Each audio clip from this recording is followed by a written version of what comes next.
else so that we don't have too much of long silence. They are still trying to connect with us, so let's just be patient. It's technical issues from Banjo.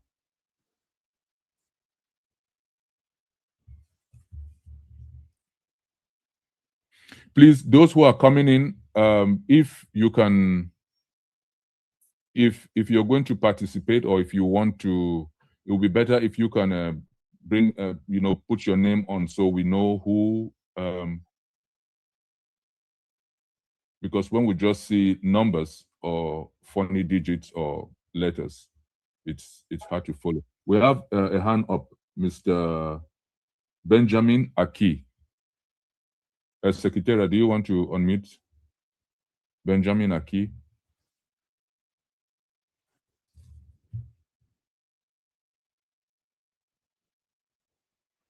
Yes, Mr. Aki, you can unmute yourself.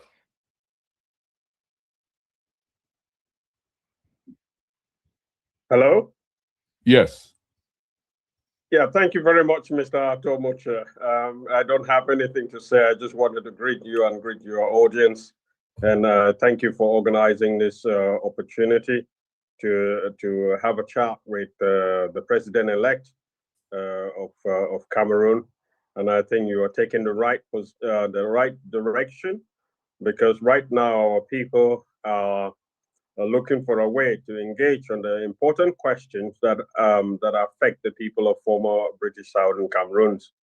And it is important for us to be speaking to the right people, the person who has legitimacy of the Cameroon, of the nation of Cameroon. And I think this is a very, very laudable opportunity that you have taken. And I look forward to your exchange. And I remember we've had our exchange in the past.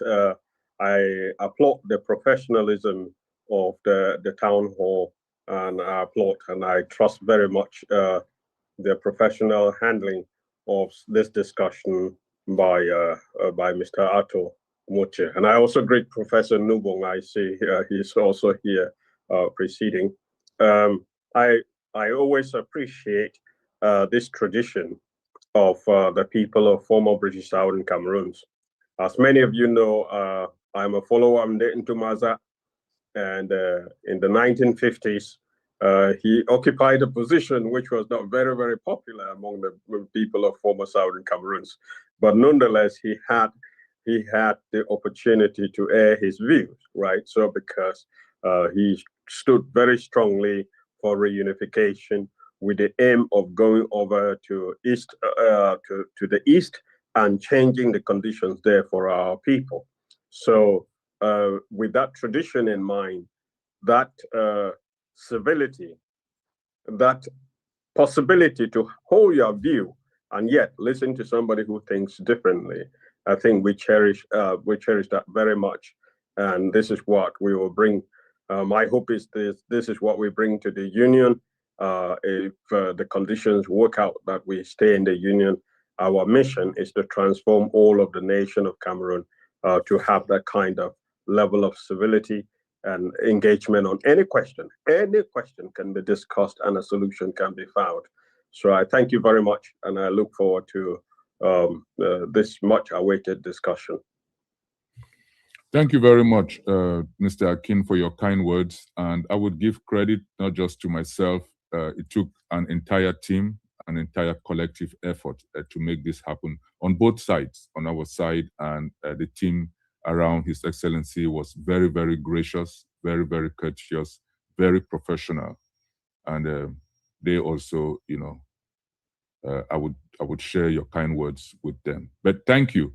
And that has been the mission or the hope of the town hall, to create what we say a market space where everybody can come and express themselves and we can have a civil discussion.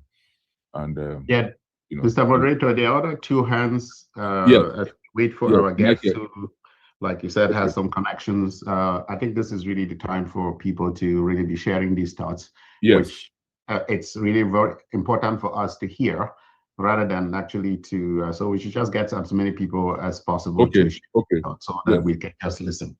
Yeah. Okay, Secretariat, you can unmute Michael Taki. I think so. Tabe, yeah. sorry. No, Michael, it's Taki. It's Taki. Yeah, okay, I can. Taki. Man, the eyes are the going. problem is probably also remind the owner of, I mean, the person that is using Samsung G98IU. Yes. Please indicate who they are. If we don't know the name, we cannot unmute. We cannot even ask to unmute. Yeah, Samsung, your hand is up, but you need to change that to a name so we know who is on here. Okay, Mr. Michael, Mr. Taki, go ahead. You have the floor. Yes. Oops. Sorry. 1 second.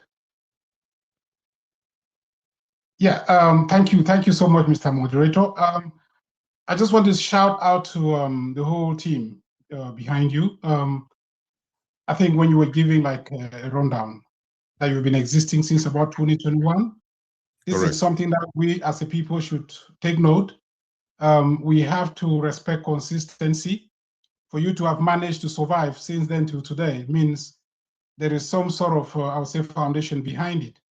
And for any group like this to, I've been hearing about town halls, no doubt. A couple of times I've managed to log in, but out at the same time. It's highly appreciated to have been that resilient to stand the test of time right up to now. I am of the federalist faction of the present situation in our, I would say, in our country. We've been running a lot of federalist activities, and including the fact that I chair the coalition of Cameroon federalist groups and activists.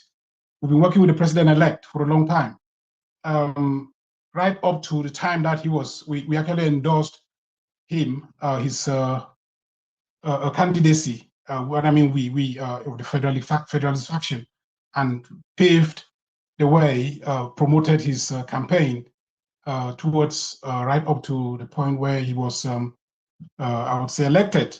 Unfortunately, his victory got stolen. And as you know, when you steal something that doesn't belong to you, it wouldn't last for long before you get caught. So that's the situation in which the country finds itself.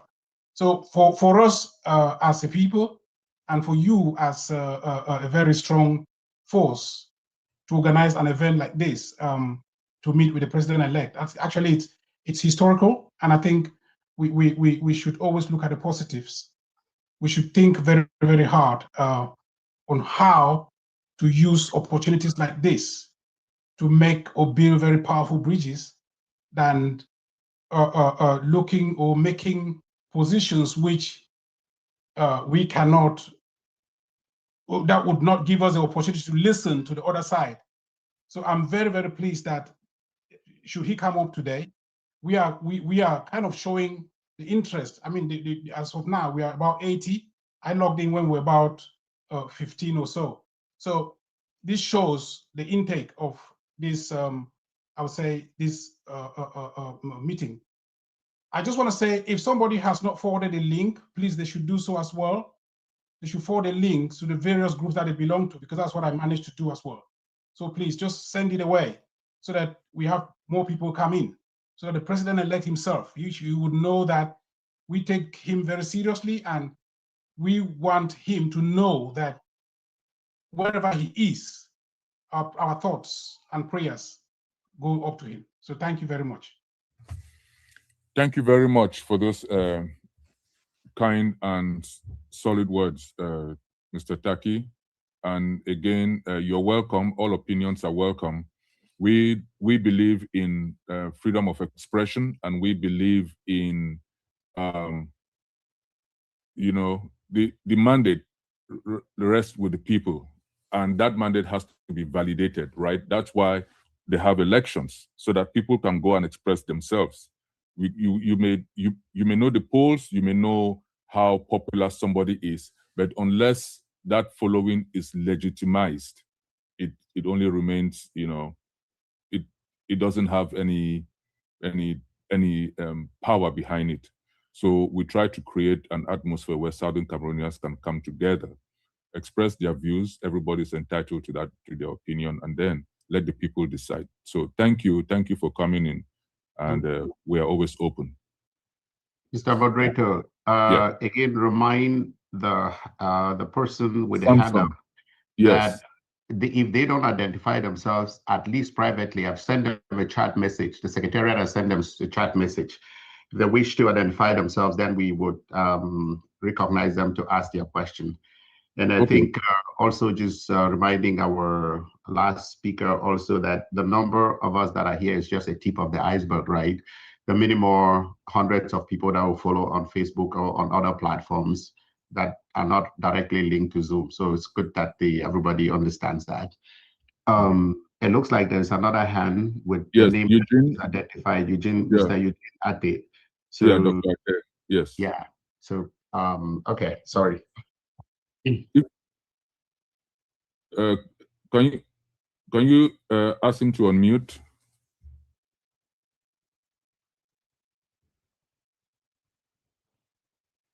Come on. Can you? Yeah. Okay. Okay. Yes. Yeah, Dr. Ate, you have the floor. I sincerely thank the organizers of this forum. And sorry, Doc. If you're in a position to turn on your camera, could you please? Because we are live for the updates. Yeah. It's turning on. Okay. Yeah. Go ahead. Oh yeah, thank you very much, Mr. Mutia, and thank you for the team. Unless it's a wonderful opportunity for you guys to organize something like this. I remember the last time I participated was with late John Fundi, and there was a little bit of symbolism which he actually called out. You know, you guys advertised the program as a Southern Cameroon program. When he came on, it was an Ambazonian type stuff from the flyers and stuff like that. I want to still bring that symbolism here.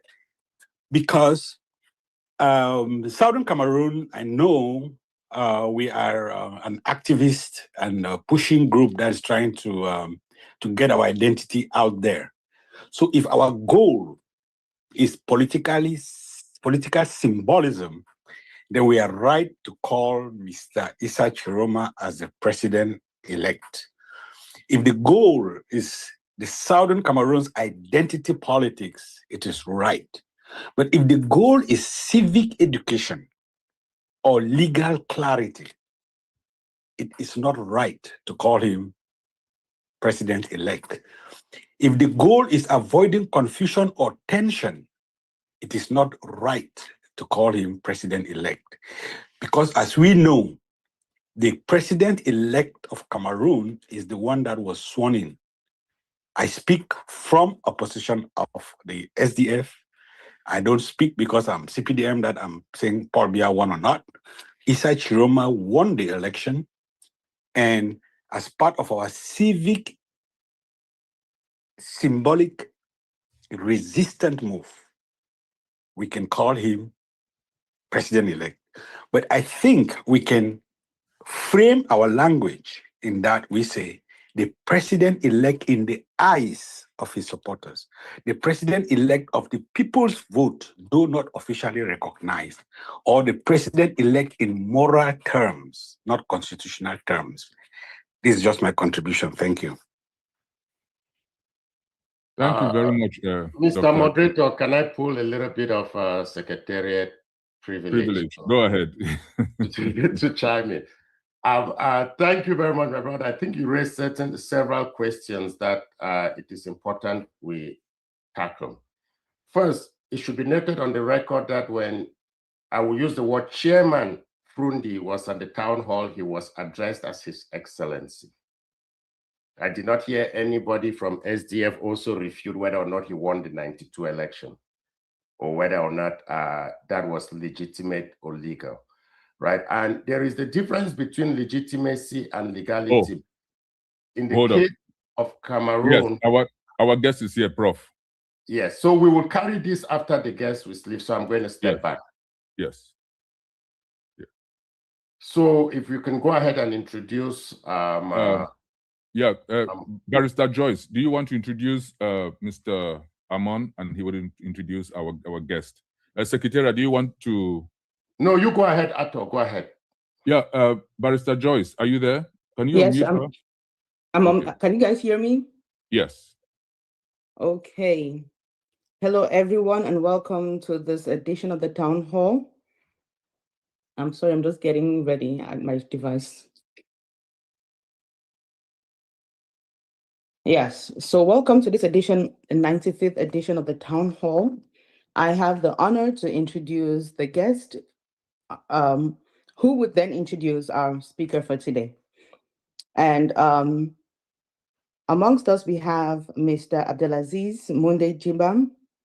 He's a Cameroonian journalist, communications consultant, and a lecturer specializing in strategic communication, geopolitics, and space affairs. He's based in France and has established himself as a respected analyst and commentator on African and international politics and development.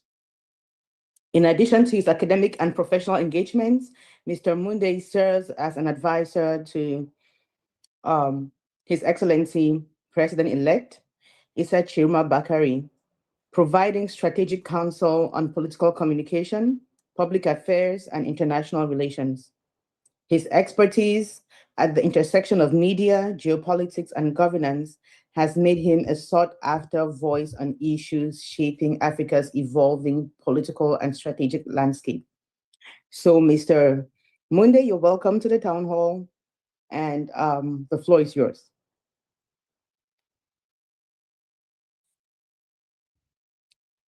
I think he's speaking, but he's muted.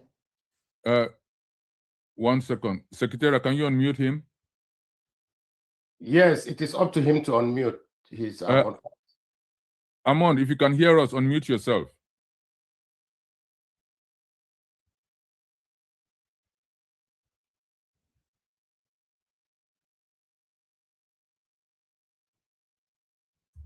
Okay, I think it's okay now. Thank you so much for this introduction.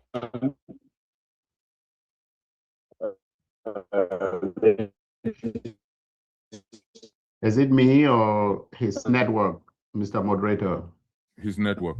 Yeah, I think we should. You should let him know that we're not hearing him.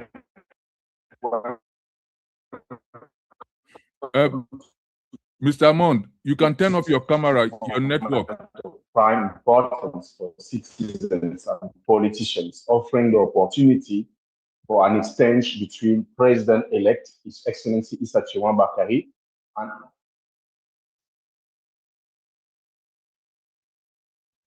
Is it okay? No, you can turn off Is your it camera. okay? Do you hear? Are you hearing me? No. Yes. Turn off your camera. No. Okay. We were hearing him when he turned off his camera and he was speaking, we could hear him. Okay, go ahead. Go ahead, Amon.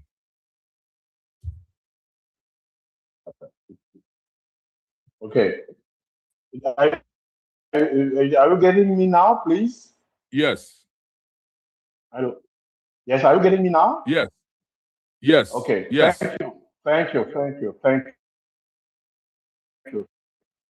Thank you.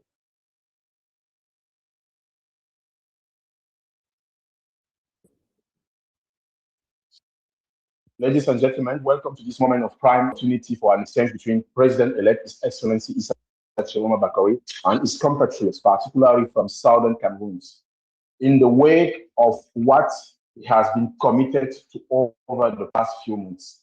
Rich in stakes, symbolic to the wish, and constructive in its approach, it will give the opportunity to President Issa Tchiroma Bakary to express himself in a committed, solemn, and a proactive manner on crucial points affecting the destiny of our nation, with the highlight being the restoration of the truth from the ballot box as widely expressed in its favor on October 12, 2025 by Cameroonians. It will be an opportunity to extend the words of President Tchiroma delivered through his message and appeals to the force of the nation, including the diaspora, which he has made a pillar of his vision for the advent of a new Cameroon.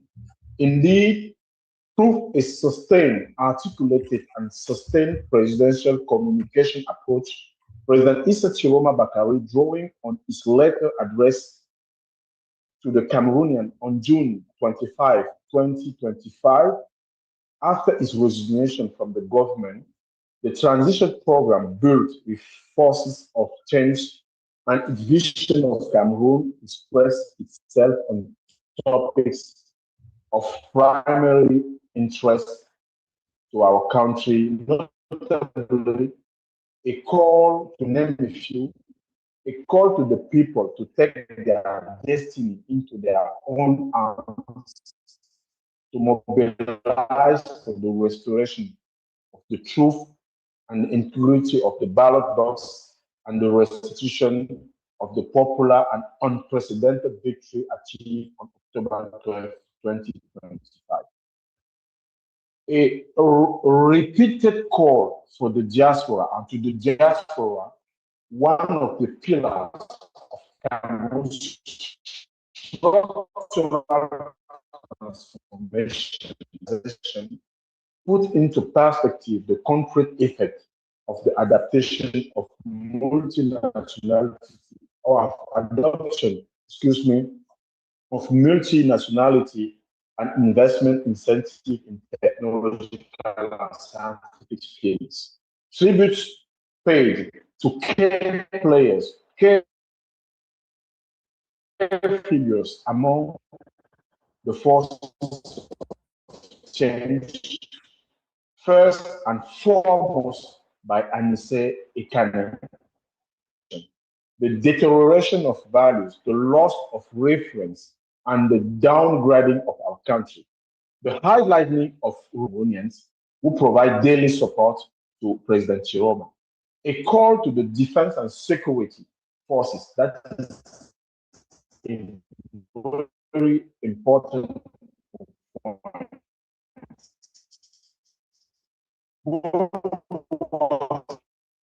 And protection and protectors of democracy, so that they upload the truth of the integrity of ballot boxes. Do not sacrifice their dignity and do not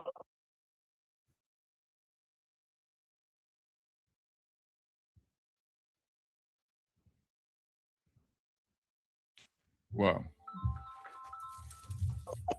execute illegitimate orders to share the blood of Cameroonians unnecessary for the repression of past elections, to hand on national news through messages of support, denunciation, and questioning concerning crucial statements about the concern raised by his compatriots from Southern Cameroon concerned with national cohesion and the mobilization of our active forces before this. Thank you so much for your attention. I now have the pleasure and the honor to introduce His Excellency Issa Tchiroma Bakary.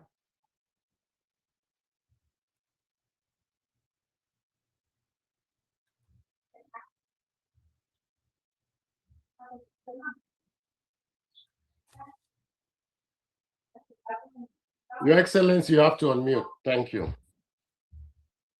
I think it is done, but I'm not sure. Yes, we can hear you. Thank you. Thank you very much. I can hear you too. Thank you.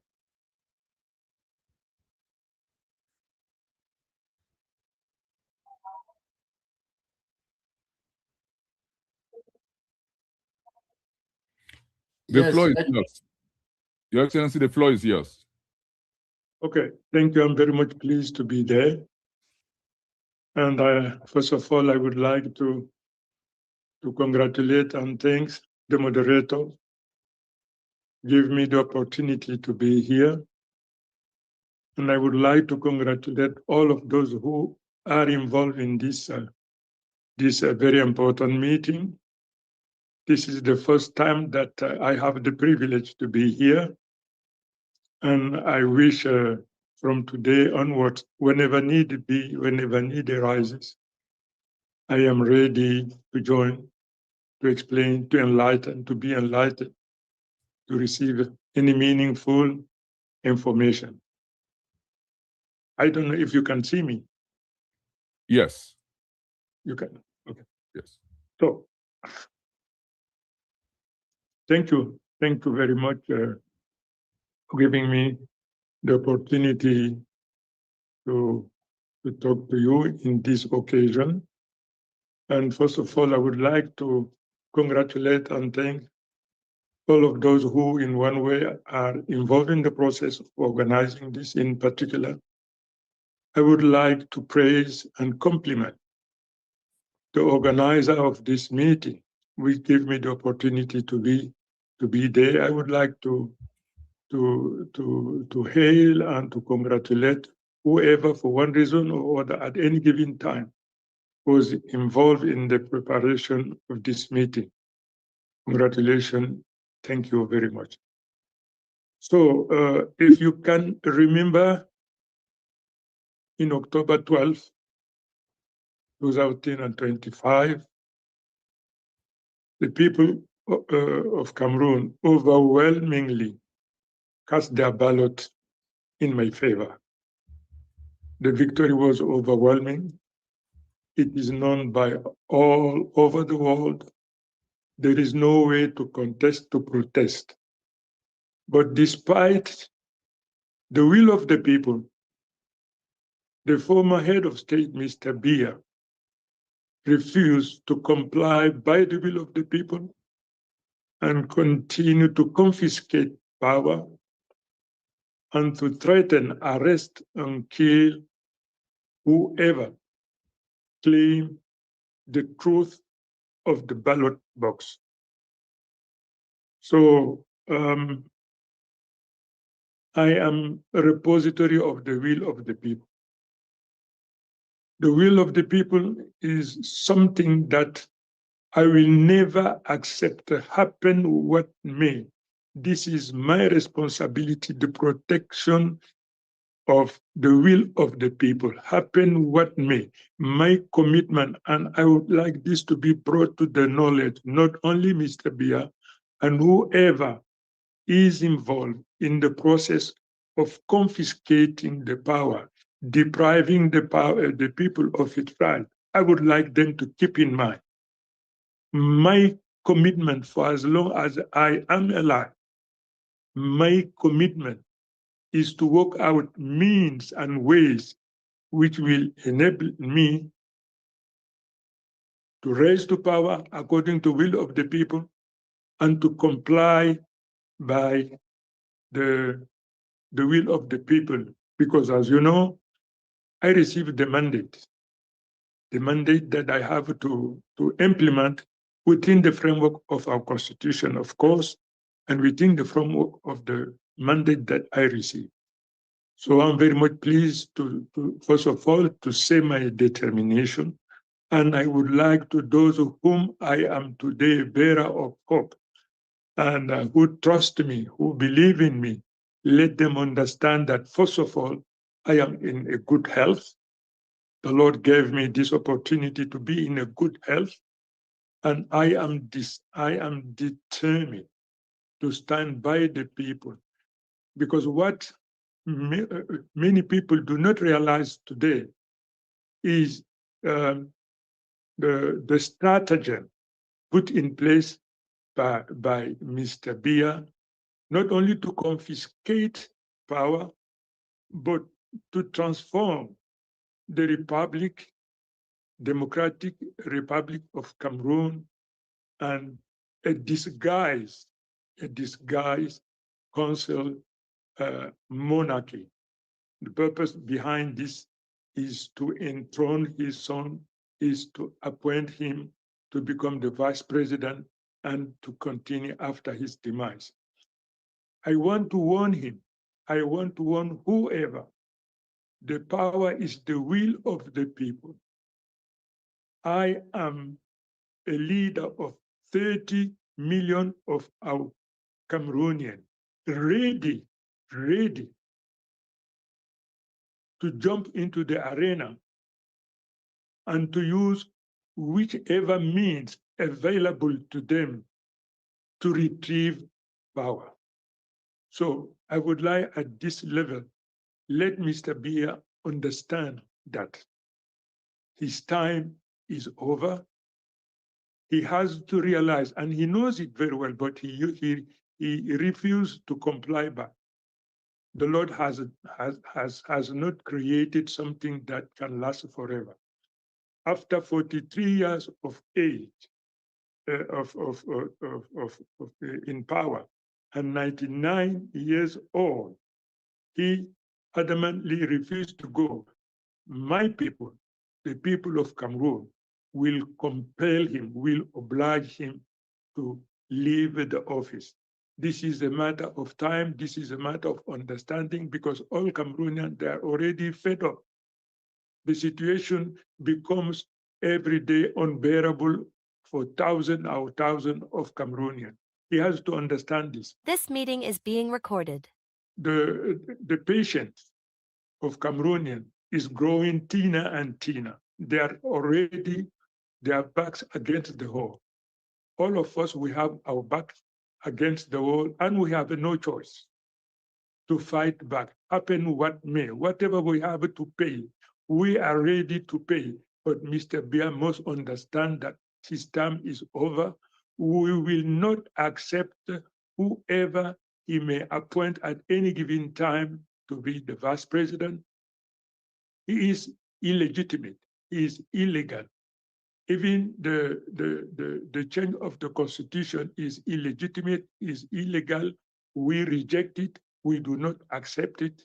Whatever decision which is being taken today by Biya, we consider it to be null and void. This is the first statement I want to make, and to let everyone, everybody understand and know it. Maybe I have to speak, I have to say some few words in French.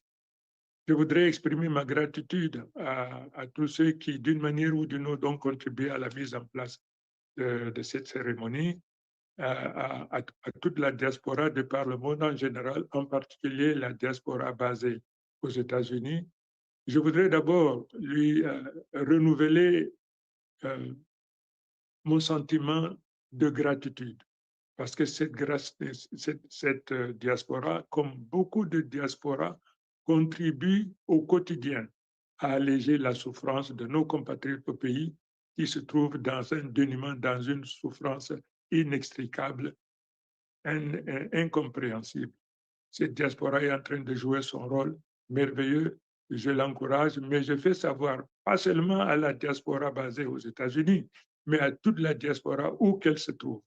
Il faudrait qu'elle réalise que c'est toute la nation qui se trouve aujourd'hui le dos contre le mur. Nous n'avons pas de choix que de réagir, que de riposter et de faire usage de tout instrument que nous estimons légitime, nécessaire à utiliser pour nous libérer. Parce que le peuple camerounais aujourd'hui est opprimé, le peuple est emprisonné, le peuple est embastillé. Cette situation, nous ne pouvons pas l'accepter, nous ne l'accepterons jamais. Moi, j'ai été élu pour que le peuple soit au pouvoir, qu'il plaise à l'Éternel. Je suis prêt à demander au peuple de descendre, de prendre toute sa responsabilité et de poser tous les actes qu'il estime nécessaires et utiles pour mettre un terme à cette forfaiture, pour que M. Biya comprenne qu'aujourd'hui, le pouvoir est le peuple, le pouvoir appartient au le peuple attend simplement mon mot d'ordre pour descendre, pour empêcher à cette administration de fonctionner. Alors je dis donc, M. Biya, le moment est venu de réfléchir, parce que vous aurez la lourde responsabilité de ce qui résulterait du fait de votre entêtement de vouloir confisquer le pouvoir à tout prix, pire de vouloir opérer un transfert familial ou clanique. Voilà, en guise donc de déclaration liminaire, ce que je voulais dire. Bon, maintenant, si vous estimez qu'il y a quelque chose à ajouter de plus, une fois de plus, I'm very much pleased. I am ready to give you any complementary answer. What I said in French, we are bilingual country. I'm confident that all Cameroonians of good faith have understood what I said in English. But if it is necessary to repeat it in English, I said that the will of people, I am the leader of 30 million of Cameroonians, all of them ready to be involved in the process of the retrievement of power. We have to recapture, we have to recuperate power which is confiscated by Mr. Biya. Thank you. Thank you very much, Your Excellency. Thank you for accepting this invitation to engage with the people of the town hall. We are being followed on several platforms, not just on Zoom, and I think your message is going across. On your opening remarks, I think we would then open for some questions based on your remarks.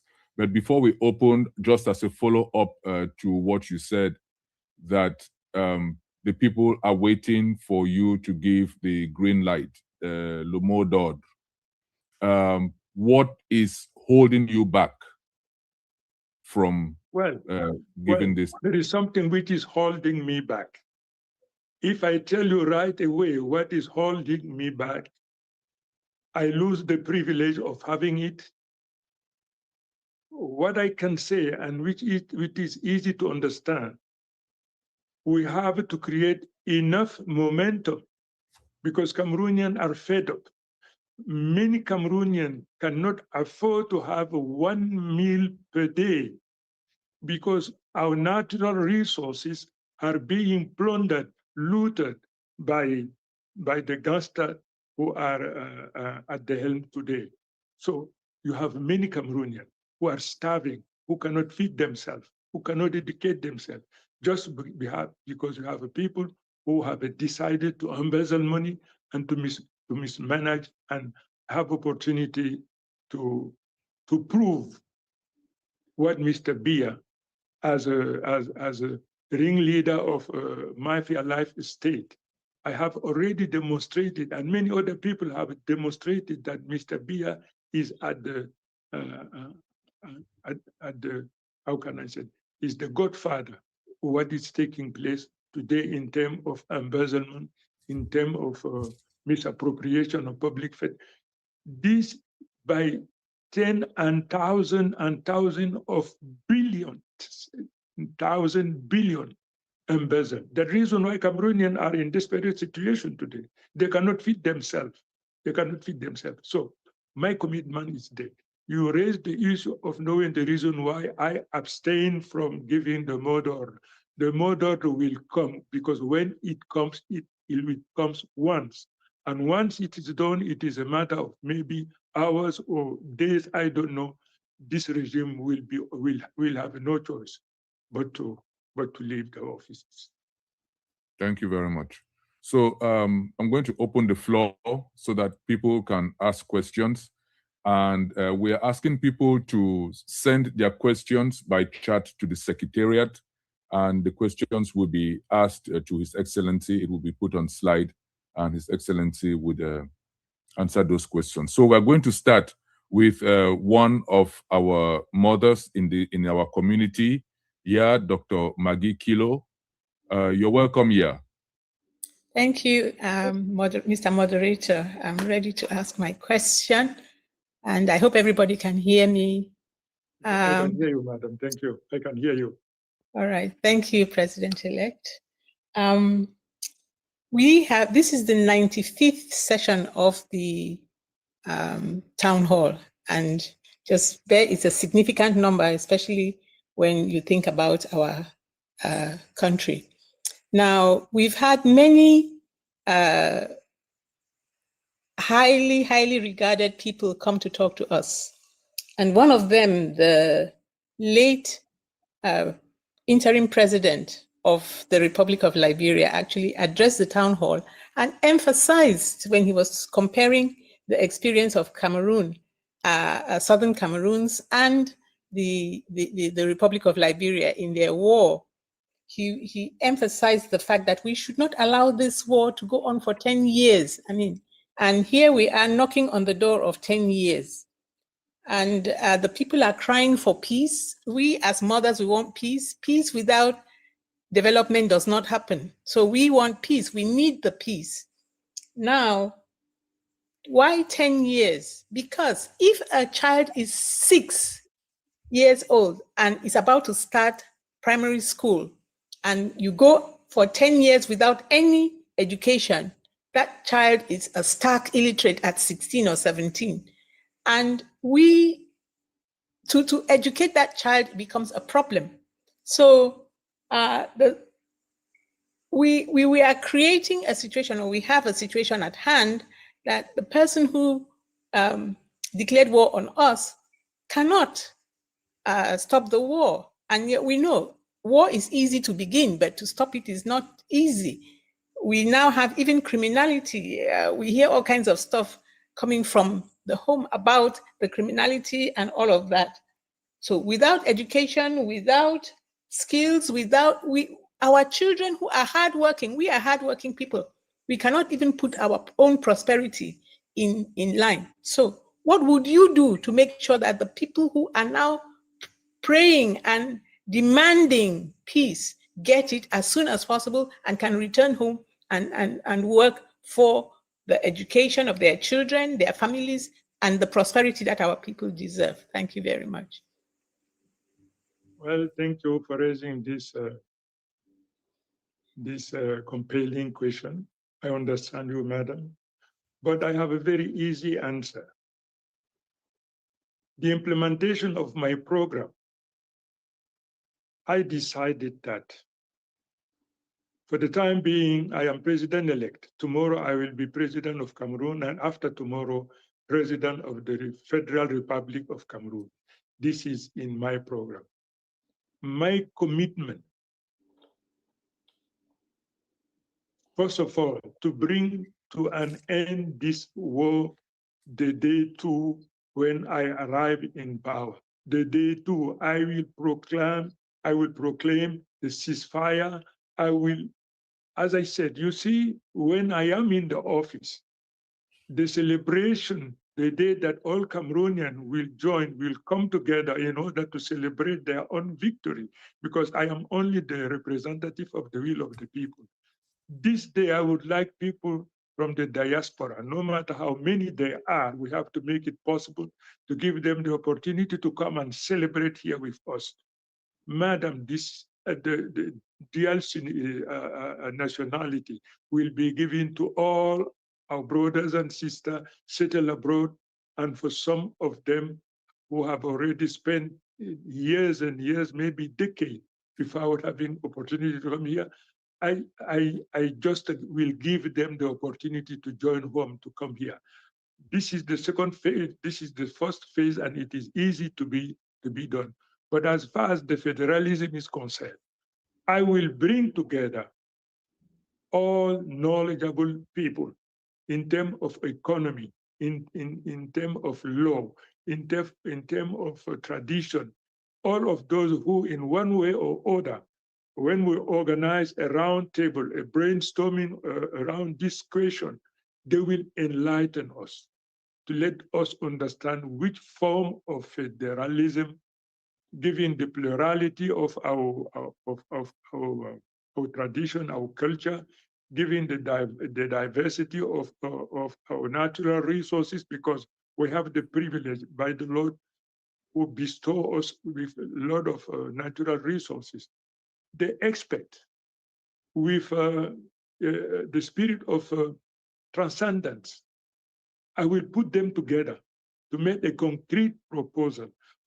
This proposal will be done in such a way to avoid the return of conflict because of misappropriation, mismanagement, frustration, and this and that. So, madam, this is my commitment. This is the most important task that I have to fulfill where I am office.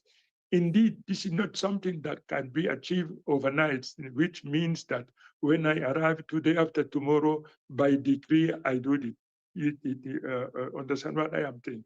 But I will join experts nationwide, and wherever it is necessary to find knowledgeable people who can enlighten us to avoid mistakes which have been committed and which led to war and destruction, as you know, madam. So believe me, I am the peace.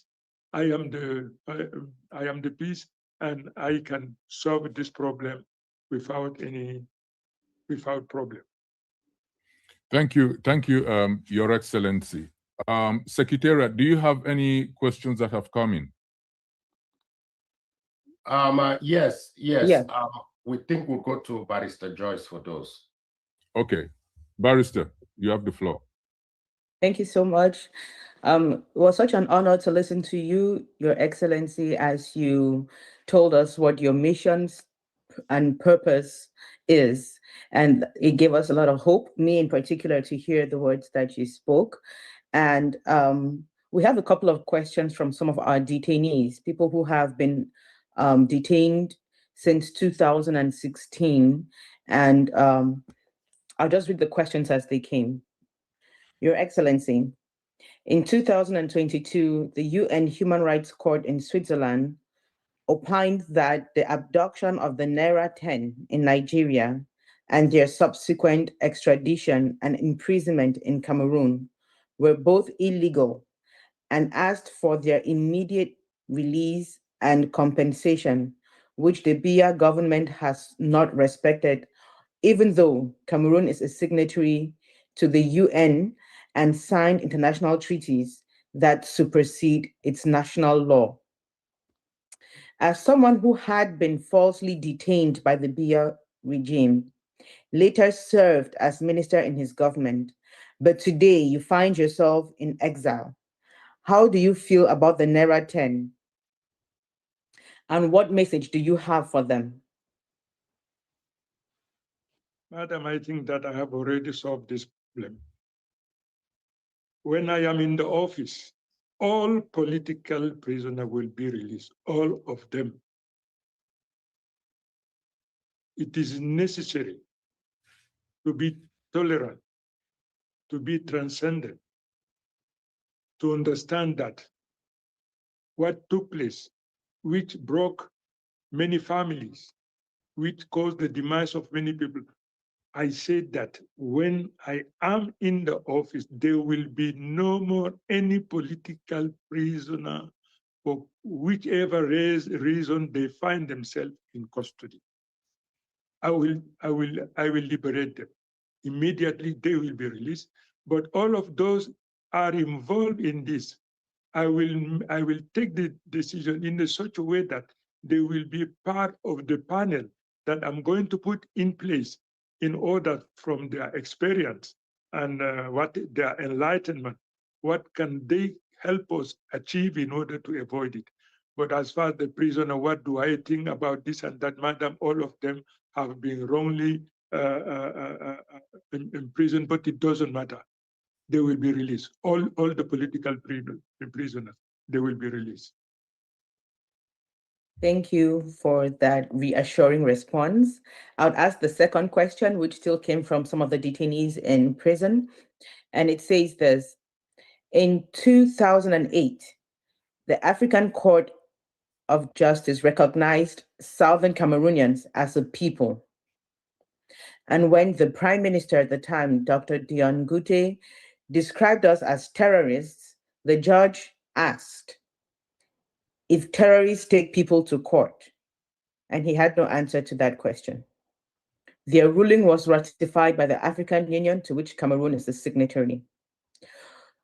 The question is thus: would you respect the ruling of the African Court recognizing Southern Cameroonians as a people with inherent autonomous and independent rights?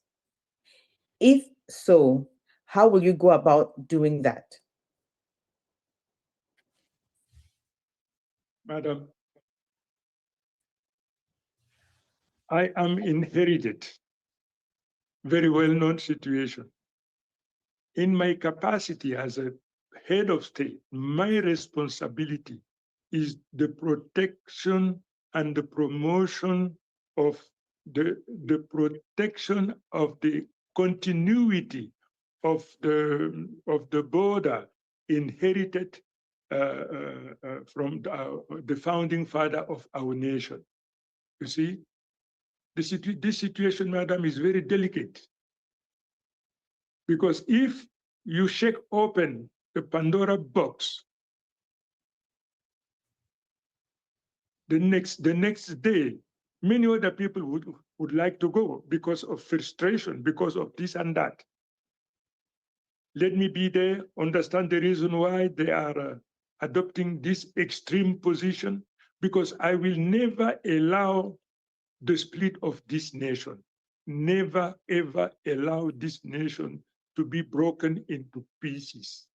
Because even right now, you have many areas who many people are not in accordance with what is taking place. We have to combat injustice. Let us be fair. Let us be just. Let us be.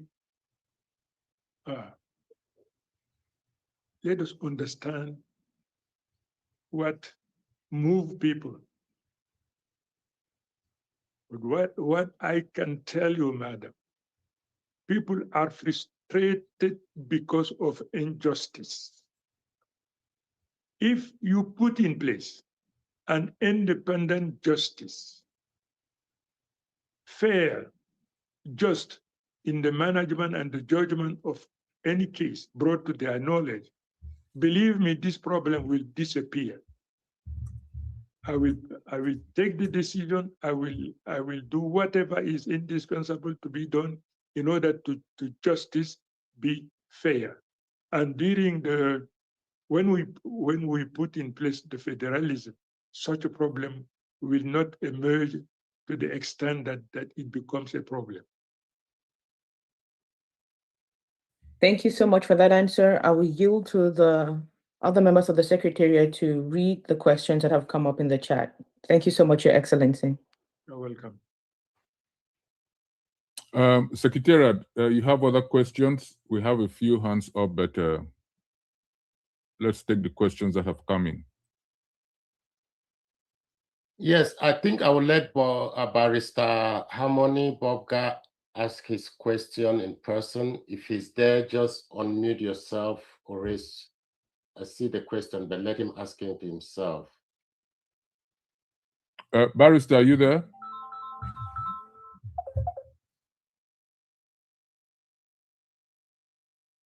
Okay, while we are waiting on him, I will go ahead with the next question we have, and you can read the next question.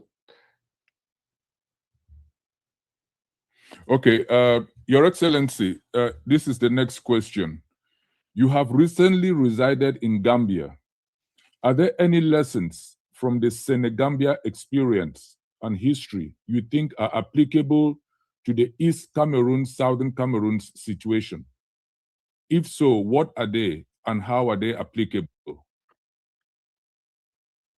You see, Cameroon has its own specificity. Gambia and Senegal, they have their own specificity. There is no way to translate from one experience to another experience. It is impossible. You have many countries in the world where you have a federalism. In Nigeria, in many other countries, in Egypt, and this and that. You see, I will inspire myself and the expert that I'm going to commit in order to enlighten us, to make a concrete proposal acceptable by us, because those proposals takes into account whatever is indispensable to be taken into account in order to avoid the repetition of mistake. So as far as the Gambia and Senegal is concerned, I say no. There is no need for me to focus the mind on the problem that will not be will not arise in my country, because I say when there is justice, there will be no problem at all, or very little problem that can be addressed. So Senegambia, okay, I am here in Gambia in exile. I hope by the will of the Almighty and the people, very soon I will be taken back home in order to preside over the decision of our nation, all of us together. So Gambia and Senegal, I don't know exactly. Believe me, I don't have a time to focus the mind on what is happening, taking place here. I am overwhelmed by the problem we have at home. I am solicited, you cannot imagine. Even to eat, I don't have enough time to eat. And because I am bearer of hope, I am flag bearer of 30 million of Cameroonians. And I have to be ready to face any problem resulting to this position. But since in Gambia, let them with their own problem. There are other examples that might be more instructive, more who could be more instrumental for the future in order to enlighten us in the future. Thank you. To prevent such a problem from occurring in our country. Thank you. Secretary, over to you. I see we have a... Yes, some questions. If Professor Nubong wants to read his question, otherwise we'll read it for him. Then we go to Ms. Ewang and then Dr. Chris. So Professor Nubong, you can... And we have okay. Professor Nubong, are you there? Okay, if Professor Nubong is not ready... can just read the question, right?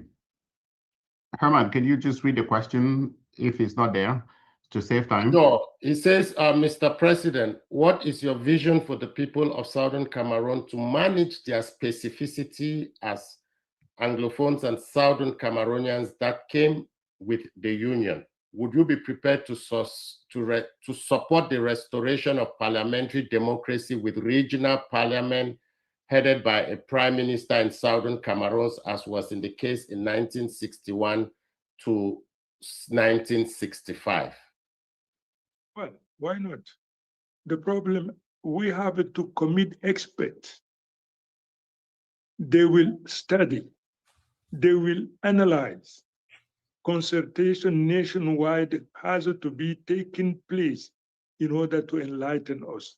If it is necessary to have this and that, you see, nothing can last forever. I am here today, President-elect of Cameroon, leader of this nation, but I will not last forever. I don't know the time that the Lord gave me to spend on earth. During that period of time, I have to do what I have to do. So let us put in place our federalism. Let us put it in place.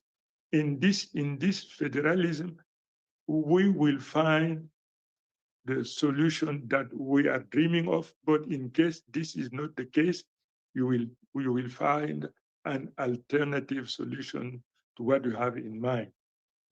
Constitution. Let us have our brothers and sisters who bachelor, who are very well educated in this domain.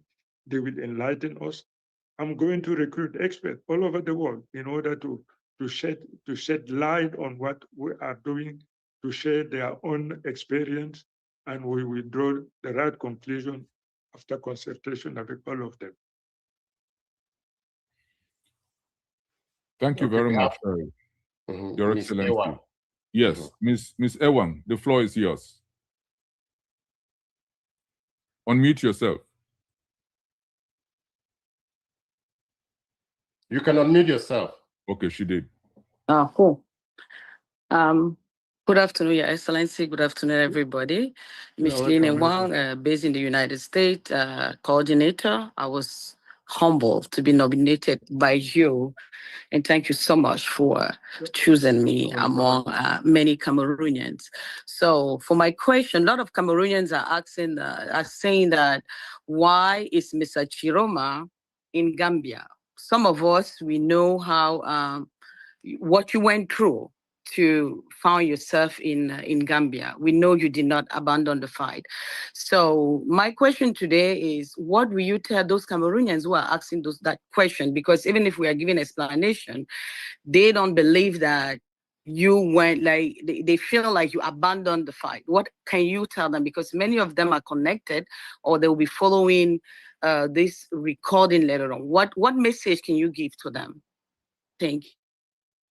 And thank you to Mr. Bennett, who is here. Thank you. I am in good health, very well protected, 24 hours, 7 days a week, open-minded, listening what is taking place at home. You see, the only thing that I can tell you, if I were at home, if I remain at home, remember, dear, please, before the election, Mr. Biya sent the DGRE to come and inform me that he's going to arrest me, as he arrested Marafa. He arrested Atangana Mibara. He arrested Mbungo. I claim to be strong. I'm not as strong as they are. Whatever I do, he will arrest me first. And after 2 months of privation of medicine, I will die. I recorded this message and I air it, because in case he arrests me and kill me, this is a premeditation. The reason why this message, I recorded it and broadcast it. I am very much pleased today to be alive. I might have been killed. And even if they did not kill me, this fight would already have come to an end. Because when you are a pistol on your jaw, or silence in one way or other, the fight is finished. The fight is finished. Today I'm fighting, and I am winning this battle, because this is the battle that I must win, because this is not my battle. This is the battle of the people. I am just the representative of the people. I have the will, the commitment, the trust, and whatever is necessary to be successful. They want to know why I am in Gambia. This is not their problem. How did I manage to be here? It is irrelevant. It is really irrelevant. Let them understand that I am in good health, ready to deliver, ready to fight, and this is what I am doing. I am a fighter. I was born a fighter, and this is not my fight. This is the fight of the people, and I am telling the people, you can count on me, and I count on you. Time is coming, maybe tomorrow, maybe after tomorrow, maybe in a week. I don't know exactly, but my commitment is to be in immersion with the people and to let the people be at the helm of their own nation, to take their destiny into their own hand. Time will come when I decide, when all conditions are set, this is what is going to take place within a short period of time. Can't you see, ladies and gentlemen, that our country is brought to a standstill? Can't you see that nothing is operational in our country? After 9 or 10 months of the presidential election, no government, nothing. And even the nation is bankrupt. The vessel that we call Republic is about to collapse, to capsize. It is about to. And this is not my reading. This is the reading of all experts. The state is in bankruptcy.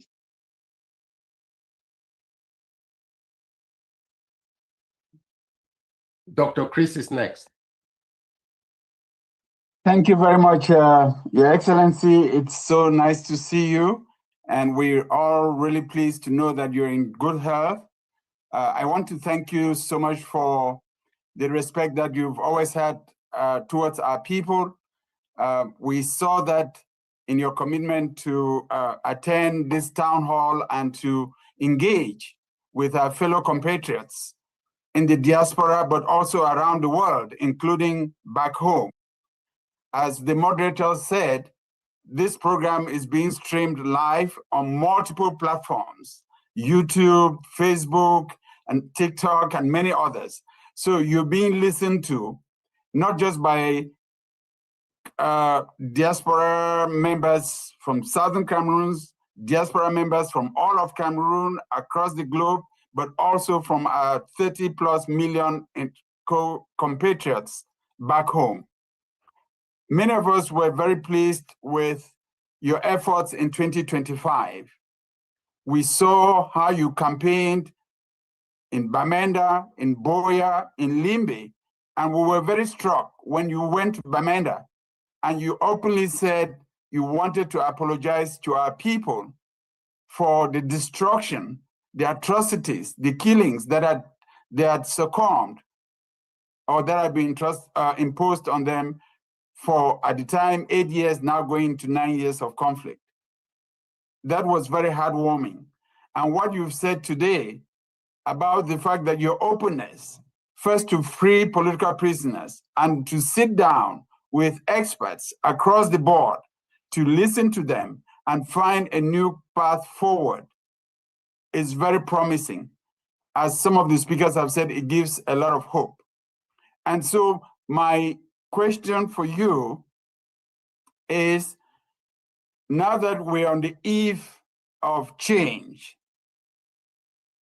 what message can you deliver to Cameroonians back home and around the world for what to expect in the days ahead, because they're eager to see you return and assume your rightful position as came out of the ballot box in October 2025?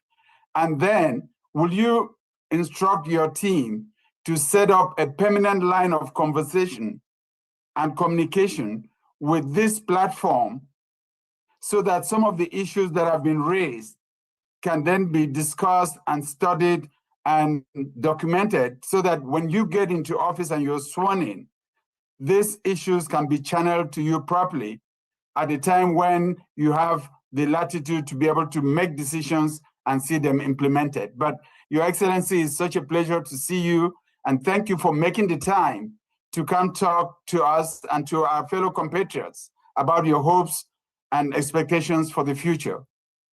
Thank you. Thank you, Professor. I am the one of the most happiest men on earth today, because I am at the service of the people. At my age, the Lord gave me the opportunity to be who I am. This is the purpose of all politicians. My political career has been crowned by the Lord to make me the servant of our nation. I am here to serve the nation. You see, in my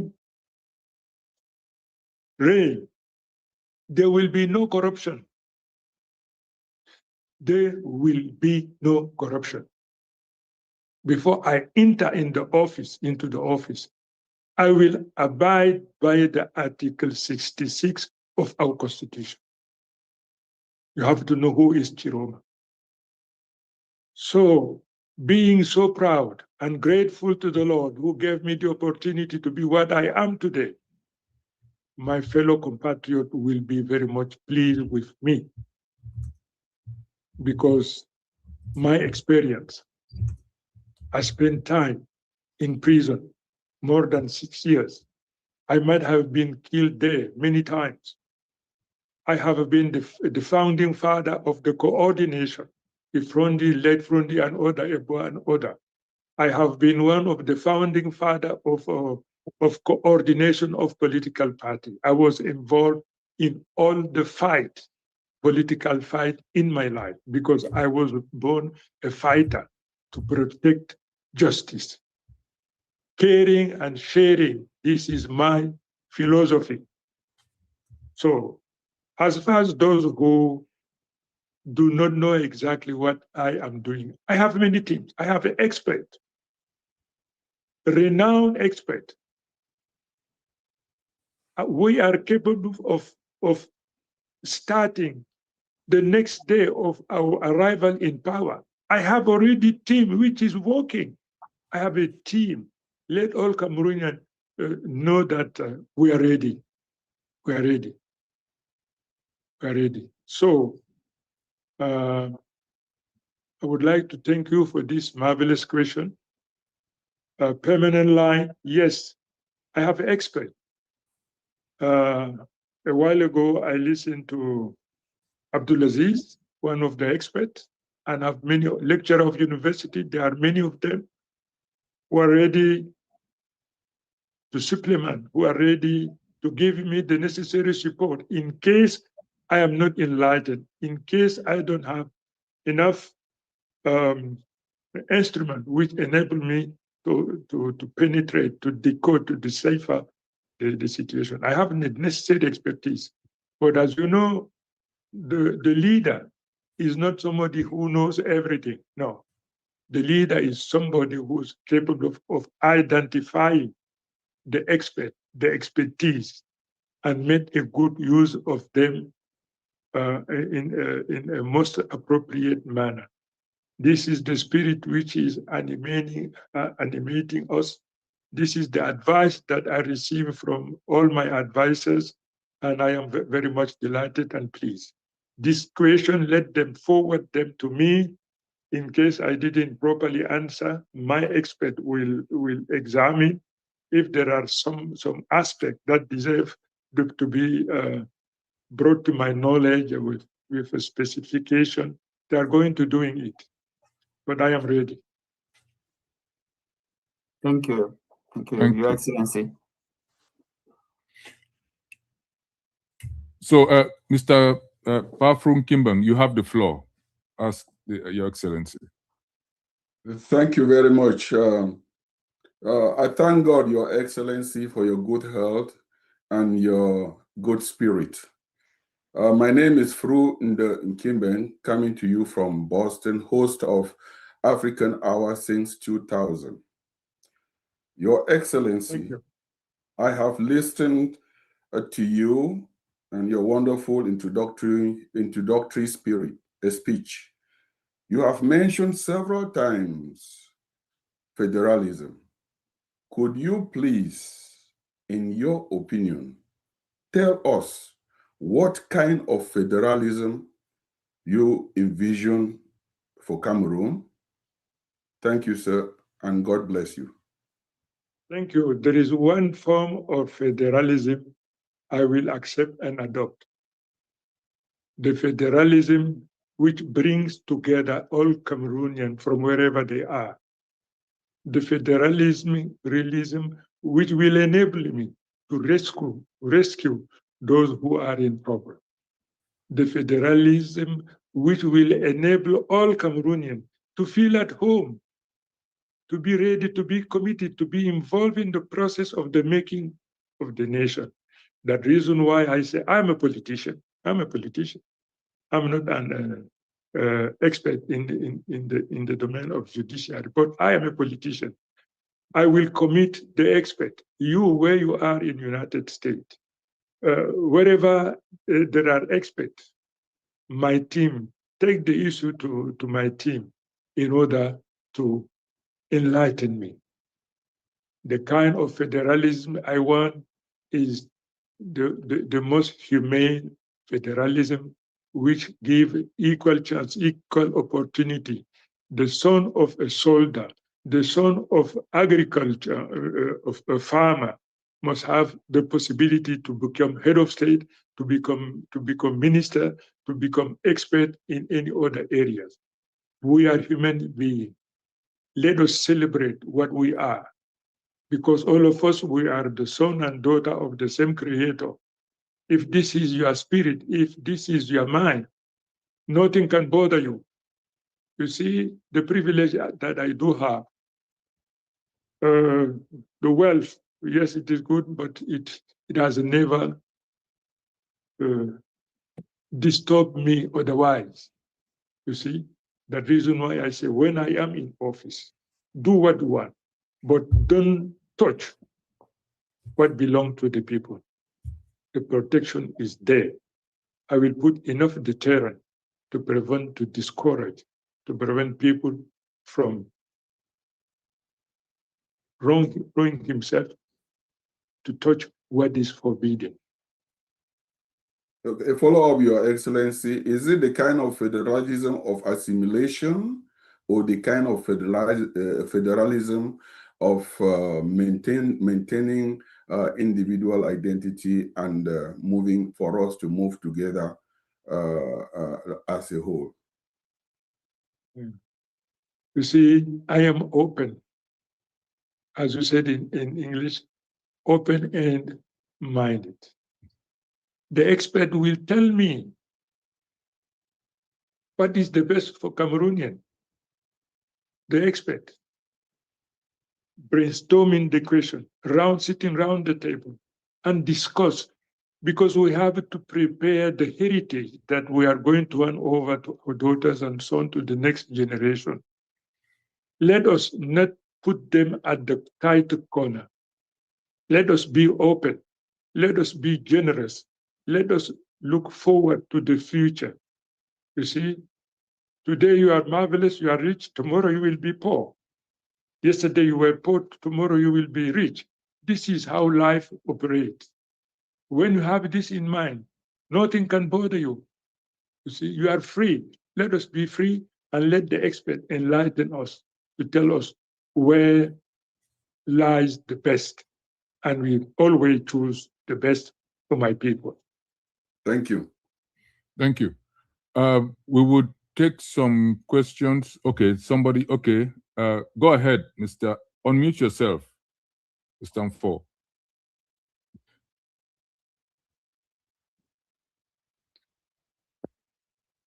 Yeah, unmute yourself.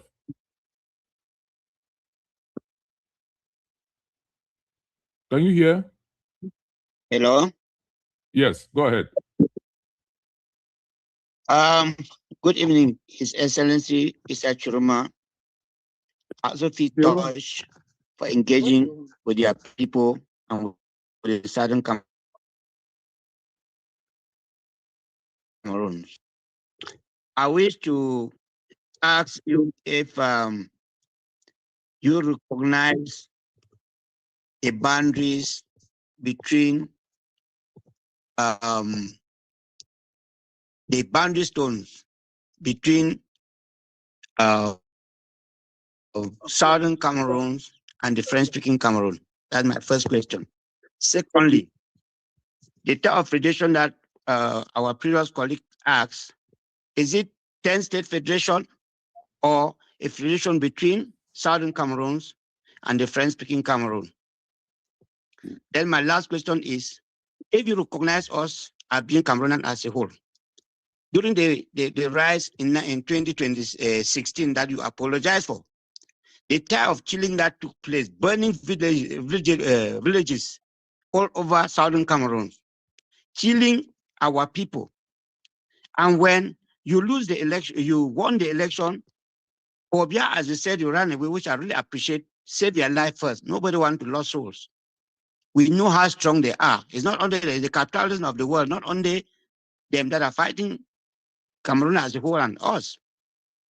Now, why was the same that act of burning villages didn't take place during the time that you won that election, but they did that to Southern Cameroon? I hear. You see, when they proclaimed the result of the election, I was threatened. When I was in my house in Garwa, I was threatened. Many informers, people of the service, were surrounding my house to know comes in and go out. It was impossible to know what is taking place because I knew, as a Biya warned me, that if he arrests me, will jail me or kill me. I was very much cautious, very much prudent, not to expose myself uselessly. And when the threat became imminent, and I understood that if I stay at home 15 minutes more, something may happen. The Lord, I can't tell you exactly what happened and how it happened. I can tell you that the Lord protected me. The Lord protected me. And there is an issue. Why haven't there been the burning, the killing? I don't know. This is not Tchiroma who can answer this question. The bandit, the gangster, those who are at the helm today, those who are illegitimate and illegal, who are exercising wrongly power, who are abusing and killing people. Raise the question to them, not me. I am a victim. I'm a victim. And I will never allow what happened to me, what happened to you, happen again. Because this is the wound. It has created a wound very, very difficult to heal. See?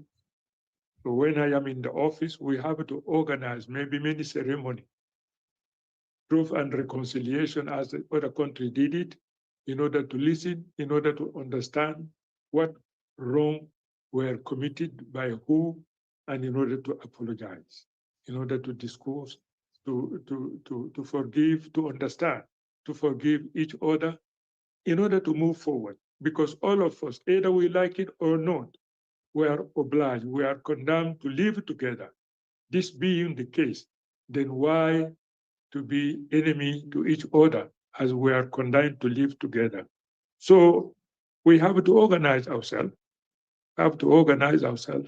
and make it possible that your right is protected. Let you be poor, let you be rich, no matter who you are, you have to have the possibility to protect your right and to enjoy your right. And the administration has the right to enable you to enjoy your right. Thank you, Your Excellency. It looks like we are running out of time. I would plead with you to take just one more question. We have a lot of questions, and I think that's why Dr. Chris Formunio was alluding to you to instruct your team to keep communication lines open so we could forward to you concerns of the people. Why don't we just ask Secretariat, with your permission, Dr. Charles Agbo had asked to speak before we started. Could we just give him the last chance and apologize to other hands that are up? Then we would continue through communication channels with His Excellency. Dr. Charles Agbo, are you there?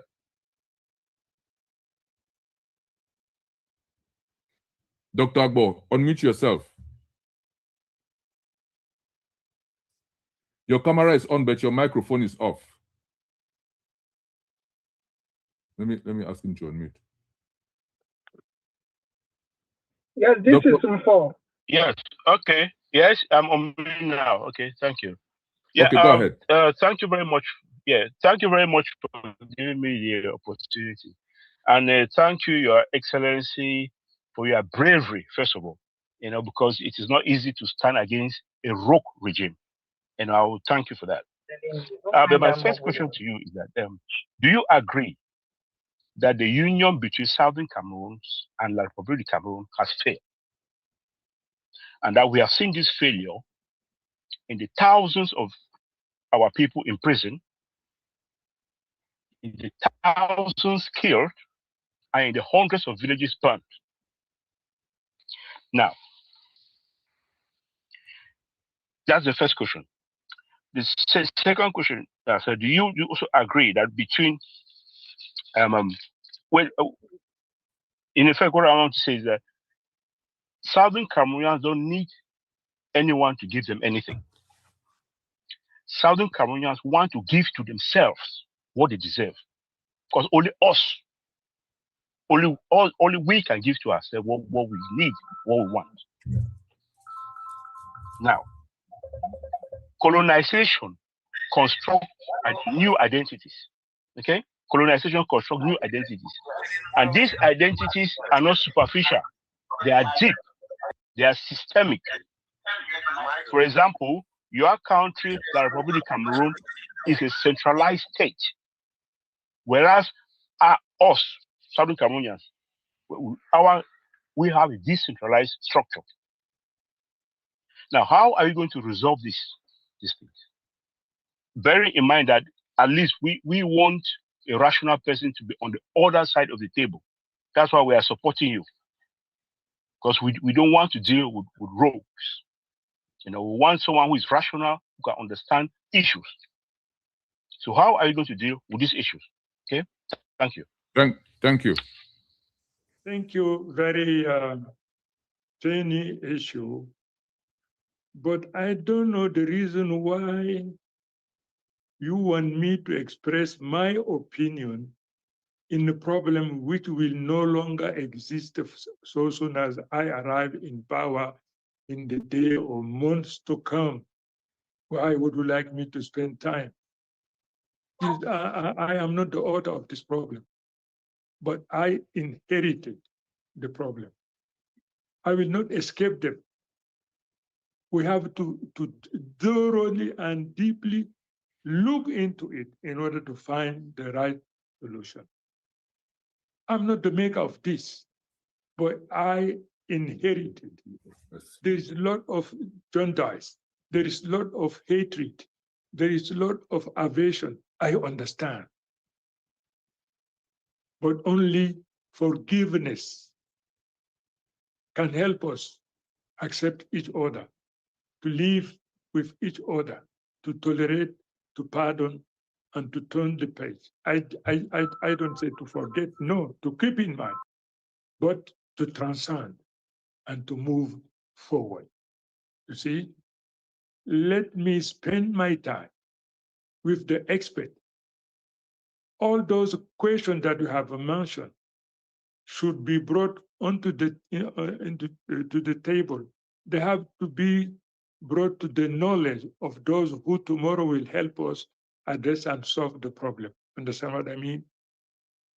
No issue will be taboo. People have been killed. Farmers have been destroyed. Farms have been destroyed. All those problems have to be brought to the knowledge. We have to bring them to surface in order to spiritually, morally, psychologically, in order to allay the burden which is crushing us. The way that you raise this issue indicate that up until now you are suffering. You are suffering in your mind, in your heart, in your soul. You are suffering, but we have to exorcise. I don't know how you say it in exorcise. That's the same thing, right? Yeah, we have to do this. We have to do this. Let us not die with hatred.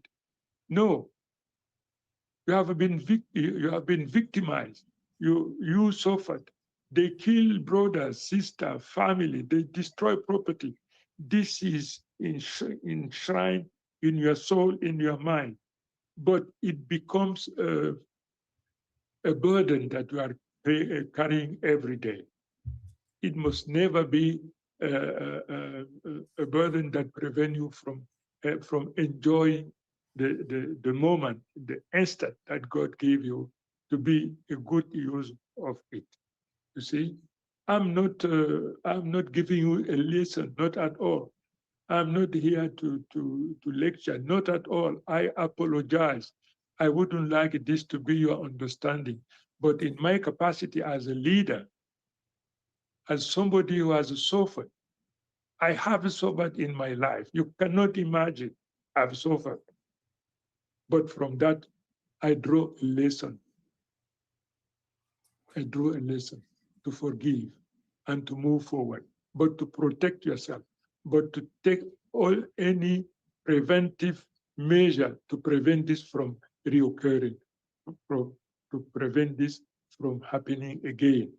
It happened, we have to draw a lesson, and take any meaningful decision, related decision, in order to avoid the repetition, and in order to make on transcend.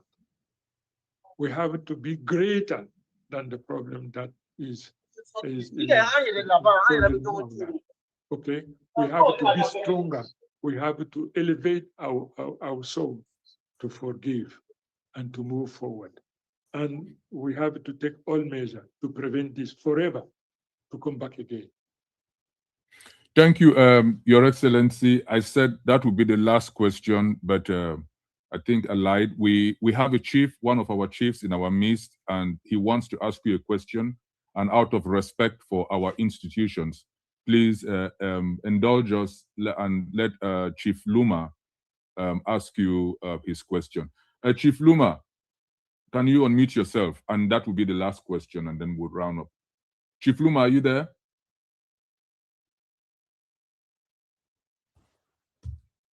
He's still muted. Has somebody, Herman, have you asked Chief Luma to unmute? All right, I think we've asked him to unmute. Chief Luma, if you can unmute yourself, you do so. The Secretariat has asked you to unmute.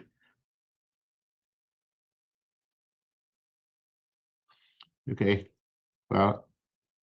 There's something wrong with me. I don't have enough knowledge to come back to where I were. No. Your Excellency, you're fine. You are fine, and Chief Luma is also fine. Yep. Chief Luma, go ahead. Ask Your Excellency your question, so we can. Can you see me? Yes. Yes, His Excellency. Yeah, we can see you. You're fine. Chief Luma is still on mute, still muted. I don't know, but if he can, yes, press the unmute button. Press the microphone button on your phone so you can unmute yourself. You mean me? No, His Excellency, Chief Luma. Okay. Chief Luma, can you unmute? Yes, okay, I did. Go ahead. Yeah, okay, great. Okay. Thank you, Your Excellency. I am so infatuated, and I'm so happy with the fact that you have really proven yourself a total Cameroonian, very bilingual. That's my first impression. And I will go straight to my question. The first question I want to ask you is this, that like some who started, we said that from 1961, we came as two entities. We're two states that came together as two entities. And it was agreed that, maybe I want to tell you what I want to remind you something so that you will know that I'm talking also from a foundation that is real. I would say I'm about your age. Me and you are maybe age mates. I want you to know that. So what I'm saying, I'm not guessing. I'm saying what I know. It was agreed that because we came as two entities, that's why we went into West Cameroon and East Cameroon. And the understanding was that the helm of the state will have to rotate, where we have a French-speaking president. After the term of office will come an English-speaking president. That is the first question. The second question is, following what we are all saying, should we go into the federation? Are you going to allow us, of the Southern Cameroonians, to maintain our tradition in education, in law, that we practice what we were groomed, we came up with, so that we move smoothly, just as it was in those good old days of West Cameroon and East Cameroon? I agree that you have somebody asked the other question where, as West Cameroon, we will have our own House of Assembly, we will have our Prime Minister, will have. You say that one is no problem, so I'm not going back to it.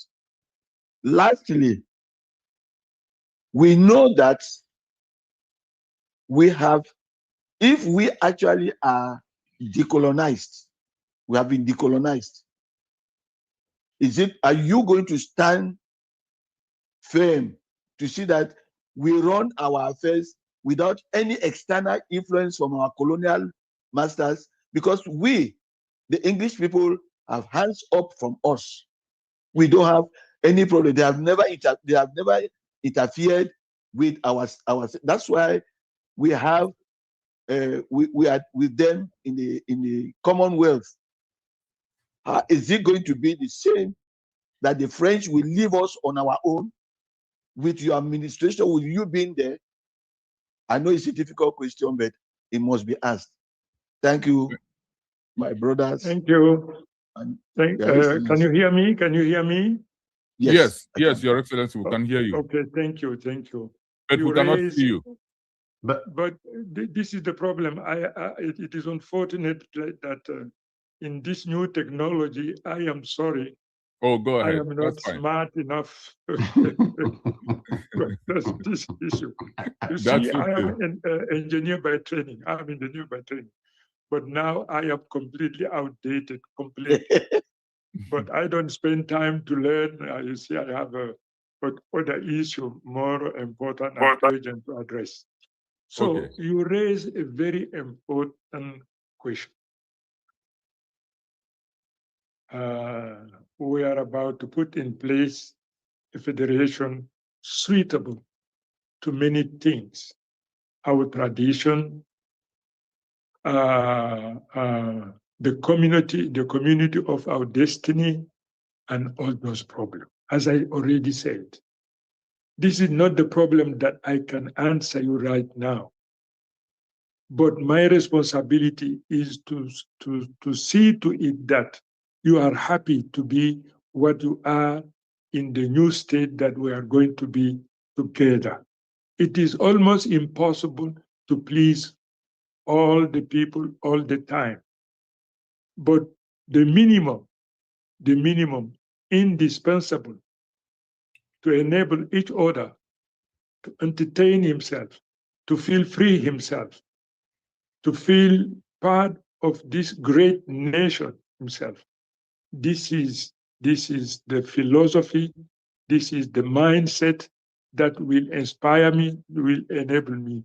You traditional, you know I am Tchiroma. I am a notable. Tchiroma is not a name, as you know, it is a title. I am a Tchiroma. You see, I will privilege the tradition. I'm going to doing it. You have to have the necessary prestige. I can see how traditional rulers are in Nigeria, for example. I can see. Very impressive, very important. Why not to copy what is good somewhere if it does not jeopardize or endanger the fundamental aspect of the existence? Let us go around, visit other countries. How are they living with their tradition? What kind of innovation? What kind of concession? Whatever does not contradict the law, whatever cannot prevent our nation from moving forward will be adopted. But once again, the expert, and among the experts, the traditional rulers. I will rehabilitate, I will promote the function, the responsibility of traditional ruler. I am more notable. I am Tchiroma in our tradition, Garwa, and I will make a good use of my position. You have to use my position as a leverage to promote our tradition with regard to modernity with regard to law and constitution. Thank you, Your Excellency. As we round up, I would like to call on Mike to summarize for our French-speaking Francophone brothers and sisters who want to get an idea of what has been discussed during this town hall. If Mike is there, unmute yourself. Mike? Yes, it's good to be with President-elect Tchiroma on this call today. No, Mike. I'm talking about Mike of President Tchiroma's team. So, Mike. Yes. Yes. Andre is there. Yes, I'm here. I'm always here, Michael, because. Okay. Okay, Amon, you can go ahead. Okay. Hello. Okay, yes, Amon, go ahead. Yes, thank you so much. So I will summarize in French and thanks everyone for their question. Le président Issa Tchiroma Bakary s'est entretenu de façon exercée, approfondie et solennelle avec ses compatriotes du Southern Cameroon à l'invitation d'une organisation qui a établi une tradition d'échange à travers le Town Hall. Cet après-midi, 3 principaux points ont été abordés par le président Issa Tchiroma Bakary. Le premier point a concerné la question essentielle de la restauration du pouvoir du président élu à la suite de l'élection présidentielle du 12 octobre 2025 au Cameroun. À partir de là,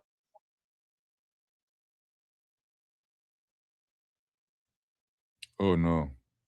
À partir de cela, le président Issa Tchiroma Bakary a exprimé un engagement solennel. Il a maintenu l'engagement qu'il a rappelé de façon circonstanciée, de façon aboutie et de façon déterminée depuis quelques mois à travers ces messages d'appel à la diaspora, d'appel à la nation, d'appel aux forces de défense et de sécurité, afin qu'une mobilisation de tous les instants soit celle des citoyens camerounais pour le rétablissement de la vérité des yeux.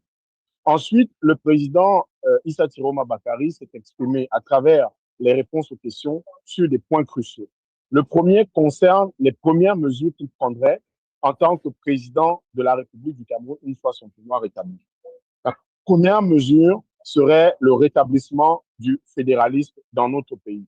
Notre pays a connu le fédéralisme de 1961 à 1972 et cette période a été une période d'expérimentation des formes de gouvernance, des formes de décentralisation, des formes d'administration autonome par les populations à la base de leurs propres affaires.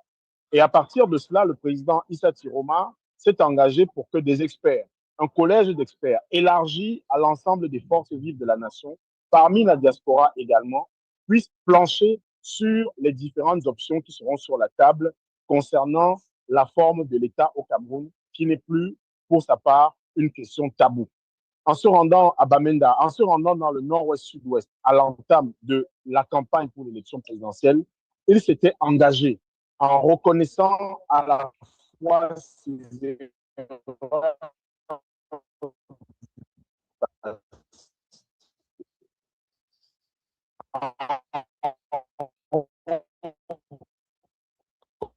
Mr. Moderator, we're having trouble again with our guests. If you can just let him know, so probably if he doesn't move, then probably the rest can be posted. Amon. Oh my God. Let him turn off his camera and just go by audio in my work. Yes. Amon, turn off your camera. Your bandwidth is not enough. Amon, if you can hear us, turn off your camera. It's literally freezing. Okay, that's unfortunate. If Mr. Chinje is here, maybe he can summarize that. Mr. Eric Chinje. Okay, unfortunately, he's not here. So I would apologize to the many hands and people who have come out here for this town hall meeting, the first of His Excellency. Your Excellency. I think that Mr. Chinje is here. We should try to. Eric is here. Maybe we. Oh, he's here. Okay, he's unmuted now. He can come on. Yeah. Okay. Thank you very much. Please turn on your camera if you can. Yes, his camera is on. Secretary, could you pin Mr. Chinje? Yeah, spotlight him. Yeah. Okay. Okay, go ahead. Thank you. And now, I think the essential statements that the president made. Am I supposed to say this in English or in French? English. Oh, okay. I think Amon said it in French, so it will really be nice for you to capture it in English as well, right? I mean, and if you, after that, you are the journalist, you can decide what you want to do. That okay. No, let me just say that quickly then. I mean, I maybe the president has left already, but the essence of what he was saying was, one, we have to figure out together how we live together. And he's willing to open up that discussion. We must have it. And we get into a form of federalism where everybody finds where a critical mass, where the majority of Cameroonians can agree to live by the new rules. Something fundamental has to change. I've seen questions about will the French and allow us to do what we have to. That will be past history. I think President Tchiroma, I don't know if he's still there, but I talked enough with him to know. I am here. Can you hear me? Yes, Your Excellency. Okay, I'm there. Yes. He's very clear about this. We will move into a new dispensation, political dispensation, where every Cameroonian will be given a chance to contribute and to feel at home. If we don't feel at home, he recognizes all the problems that have happened, all the deaths, all the pain, all the suffering, the farms that have been destroyed, the villages destroyed. There's a lot to complain about and not move forward. But he is making a statement clearly. He will create the circumstances where we can all come together. Not we can express regrets, but we look forward to make Cameroon a better place. We are condemned to live together in that geography. We are. We are in that triangle. How do we fix it so that every child, I've heard him even use those words, every child and the children of our children, how do we fix it so that everybody can have their piece of that cake? No longer, he keeps talking about, himself. We talk about the declaration of assets. He's talked about that. You know who Tchiroma is on day one. I want to use this opportunity, now that he is here, I want to use this opportunity to tell you about the man I know. And it's important. In 2003, in the lead up to the elections in 2004, Mr. Tchiroma was the loudest voice from the Grand Nord, what was called the Grand Nord. What at the time included Garoua, which is today the north, Ngaoundéré, which is today Adamawa, and Maroua, which is today l'extrême nord, far north. He was the main voice. I came to Cameroon and I was reading all these things that he had been writing. And I wanted to know who this man was, so I went and I saw him. I was in his house. And then the discussion now turned to the opposition needs to come up with a single candidate. We discussed it. I went, and it turned out the leaders of the opposition at the time were, there was him, there was me, John Frundi, there was Ndamjoya, and a host of other people, Bidzigie, whom I met in his house all the time. And I went to, they were talking, but they couldn't come together. Ndamjoya was very hesitant about Tchiroma. Tchiroma didn't even want to hear about Ndamjoya. Frundi was the same. He was having his doubts. But then they eventually agreed to sit together and speak. They eventually agreed in 2004 to sit together and speak. And Mr. Tchiroma, who was very politically attuned, came up with a plan to find that single candidate. You have all these people who want to be presidents, but how do we eventually find that one candidate? They came up with a plan. They all agreed to that plan. And they started electing based on the plan until he himself, who could have, he had a big constituency, but he was willing to stand back and to let that process go. It eventually came down to two people, Ndamjoya and Frundi. And then there was the final vote. And in that final vote, Ndamjoya, whom Mr. Tchiroma had told me is a hypocrite, he doesn't like him, but he was the one who went to Ndamjoya and brought him into the thing, and went to Frundi, brought him in, went to the others, brought them in. When it eventually came down to those two people, Ndamjoya and Frundi, at the last election, Ndamjoya was selected. Listen, guys, Ndamjoya was selected. And I was in the United States. I called John Frundi, and he told me, no, he cannot accept that. He said he cannot accept that. And then, of course, Ndamjoya says, if Frundi is not coming along, this is not going to work. So that effort to have a single candidate collapsed. This is the truth. And when I spoke to Mr. Tchiroma after that, he told me, this opposition is not going to save Cameroon. And it is after that that he opened up to discussing with the government and eventually joined the government.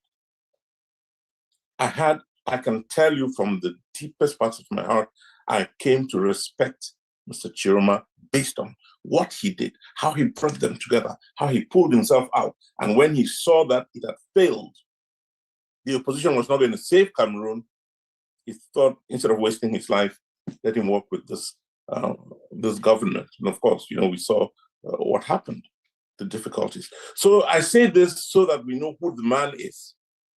He's a man of principle.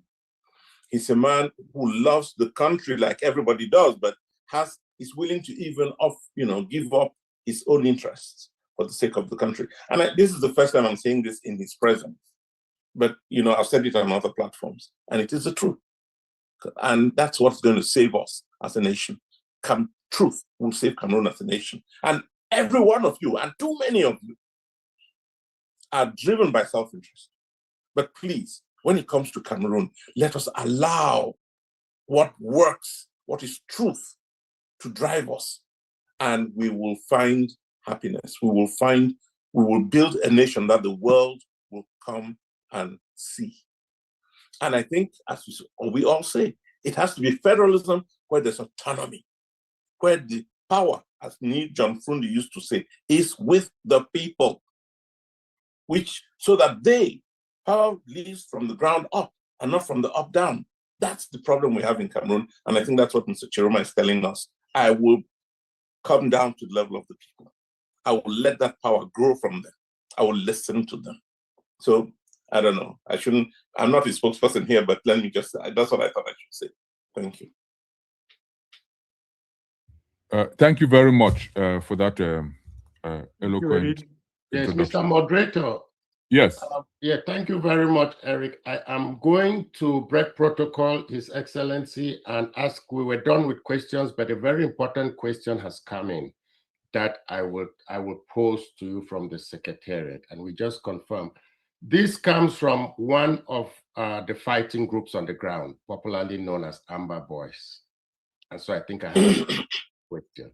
And the question is, do you have a plan to integrate or rehabilitate the Southern Cameroon fighters, those popularly known as Amber Boys, should you take power as president? And what is that plan? Well, thank you for raising this fundamental issue, this very important question.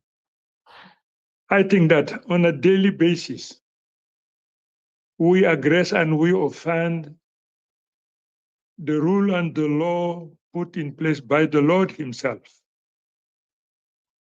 then he forgives us, provided that we do not repeat the mistake that we have committed. Amber boys, they are Cameroonian. They are Cameroonian. I can never and will never reject any Cameroonian. But I said one thing. Such a problem has already taken place somewhere in the world. Let us learn and see how did they solve the problem. No Cameroonian will be put aside because any past action or activity. No Cameroonian. This is my commitment. If you are not capable of forgiving, you are not worthy of coming and work with President Tchiroma. Amber boys, I don't know what exactly had taken place. We have to be sincere with ourselves, be open-minded, and give the opportunity to those who committed wrong to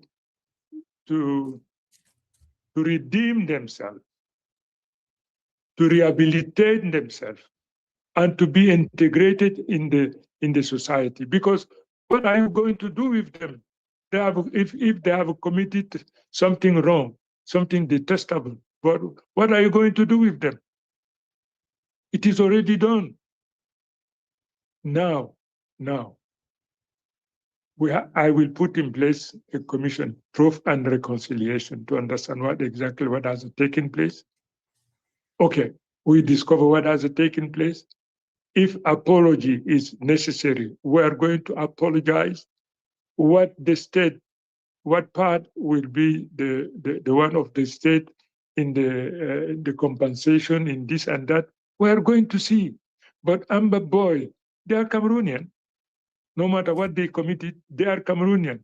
We are not going to throw them into bush. No, not at all. Let Amber boy realize that at the given time of their existence, they committed something which is wrong. The new Cameroon will welcome, including those who at any given time for their life, in their life, for one reason or other, happen to commit something which is wrong. But if you commit something wrong, you apologize. You excuse what you did because it is wrong. Because if not, what are you going to do with Amber boy? I will not sacrifice Amber boy. They are Cameroonian, but we have to find means and way to address this issue because many people may find themselves offended. They may be tortured. They saw their relative being killed. Something, yeah. During the war, it is possible. It happened in war, in period of war. They might be utilized as a tool, as device that war leader from somewhere else use them to solve their own problem. Can you hear me? Yes.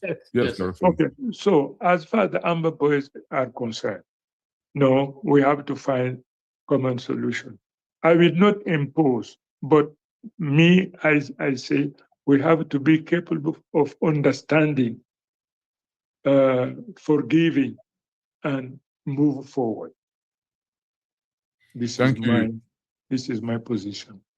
Thank you, Your Excellency. I think Amon is back. Amon would finish what he was summarizing in French, and then we would wrap up so His Excellency can take care of other business.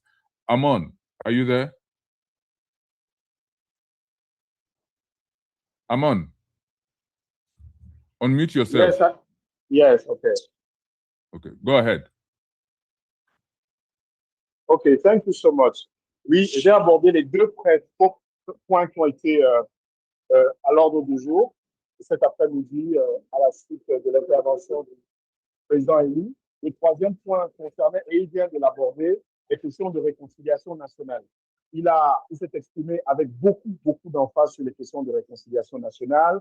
concernant la question des Ambaboy, il en a parlé, concernant le fait et la nécessité qu'il y avait pour les Camerounais de ne pas sombrer dans la haine, concernant le fait qu'il fallait que notre pays puisse franchir ce pas, franchir ce cap, afin qu'effectivement une réconciliation nationale puisse amener une nouvelle cohésion au Cameroun. Et il a réitéré son engagement concernant la question fédérale, il a réitéré son engagement concernant la question de la forme de l'État, à mettre en place un comité d'experts, un groupe d'experts pour que la meilleure forme de fédéralisme possible, la meilleure forme de fédéralisme qui favorise le développement à la base, qui favorise l'épanouissement des Camerounais, puisse être instituée. Voilà en quelques points résumés, le propos du président élu Issa Tchiroma Bakary cet après-midi dans le cadre du temps Paul. Je vais donc passer la parole au président élu pour ses dernières conclusions.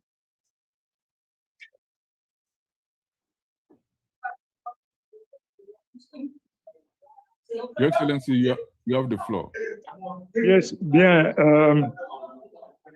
As I spoke long in English, allow me in 2 minutes to conclude in French. Je suis très heureux, je suis très content de me retrouver parmi mes frères et sœurs de la zone anglophone. Je peux vous dire une chose aujourd'hui, vraiment, et je le dis sincèrement, la langue que j'aime le plus, c'est l'anglais. Can you hear me? Hello. Yes. Okay. I was saying that la langue que je préfère aujourd'hui, c'est l'anglais. Pourquoi? Parce que j'ai appris l'anglais dans des conditions extrêmement difficiles de mon existence. J'ai fait toutes mes études en France, où je suis resté 8 ans pour faire plusieurs écoles. Mais quand je suis rentré au Cameroun, je ne savais pas dire un seul traître mot en anglais. Mais comme la politique est mon métier et que je ne parlais pas anglais, mon créateur m'a donné l'opportunité d'être en prison. Oui, c'est curieux, mais c'est comme ça. Dans la douleur, dans la souffrance, j'ai décidé de mettre à profit mon séjour en prison pour apprendre à parler l'anglais. Alors, j'ai passé donc beaucoup de temps, j'étais alone parce que nous étions en quarantaine. Quand on est prisonnier politique, évidemment, on est coupé du reste du monde. On n'avait pas de professeur. Je le faisais tout seul. Bref, aujourd'hui, l'anglais, c'est la langue que j'aime le plus. Et je ferai tout pour polir, pour mieux comprendre cette langue, pour être en mesure de m'exprimer autant que je le fais en français. J'essaye déjà, mais il y a encore du chemin à faire. Alors, je dis donc une fois de plus, nous, Camerounais, nous devons comprendre une chose. Il y a une menace existentielle qui pèse sur nous. Biya veut étouffer la volonté du peuple. Biya veut réduire la volonté du peuple au silence. C'est une menace existentielle. Aucun Camerounais ne devait accepter que ce monsieur-là bafouille la volonté d'un peuple. Le peuple camerounais, c'est 30 millions de Camerounais. J'ai aujourd'hui une armée de 30 millions de Camerounais qui sont prêts à en découdre parce que sa volonté doit être respectée. M. Biya doit comprendre que la volonté du peuple, c'est sacré et c'est saint. Et la désacralisation de la volonté du peuple a un coût. Et si telle était sa volonté, il faut absolument qu'il se prépare donc à payer ce prix. Le peuple a décidé et son choix doit être respecté. C'est la volonté du peuple. Aussi longtemps que je serai vivant, aussi longtemps que j'aurai cette force-là, je dis je me battrai. Je me battrai non seulement pour que triomphe la volonté du peuple, ça, il n'y a rien à faire. Les jours à venir, peut-être les mois à venir, tel sera le cas, n'est-ce pas? Parce que le peuple camerounais, au sein duquel je suis ici et avec lequel je suis en immersion, ce peuple-là, je l'écoute. J'écoute le battement de son cœur. Et parce que, à mon âge, c'est ce qui me reste à faire, c'est-à-dire apporter le maximum que je peux le temps que j'aurai encore la possibilité de vivre. Je suis très heureux d'avoir pris part à cette émission. On a dit beaucoup de choses, mais je répète, qu'on soit anglophone, qu'on soit francophone, il y a une menace terrible. Biya veut étouffer la volonté du peuple. Je l'ai battu à près de vraiment presque 80%. Ça, il faut qu'ils comprennent que le monde a changé.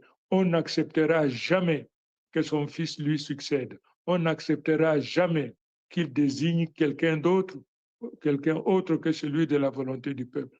Il ne faut pas qu'il se leurre. Il ne faut pas qu'il se trompe. La volonté du peuple triomphe, la volonté du peuple triomphera. Et que le peuple soit prêt donc à assumer cela. Moi, mon armée, c'est le peuple. Évidemment, naturellement, lorsqu'un peuple est opprimé, et comme c'est le cas du peuple camerounais, toutes les institutions internationales donnent au peuple la possibilité de choisir le meilleur instrument pour se libérer. Pour l'instant, je voudrais que ce soit la volonté populaire, mais nous n'excluons aucune possibilité. Si d'aventure, M. Biya, heureusement, ça n'arrivera pas, parce que plus de 70% des Camerounais ont voté, de l'armée ont voté pour moi, et aujourd'hui, j'apprends qu'il y a encore beaucoup d'hommes en tenue, beaucoup même des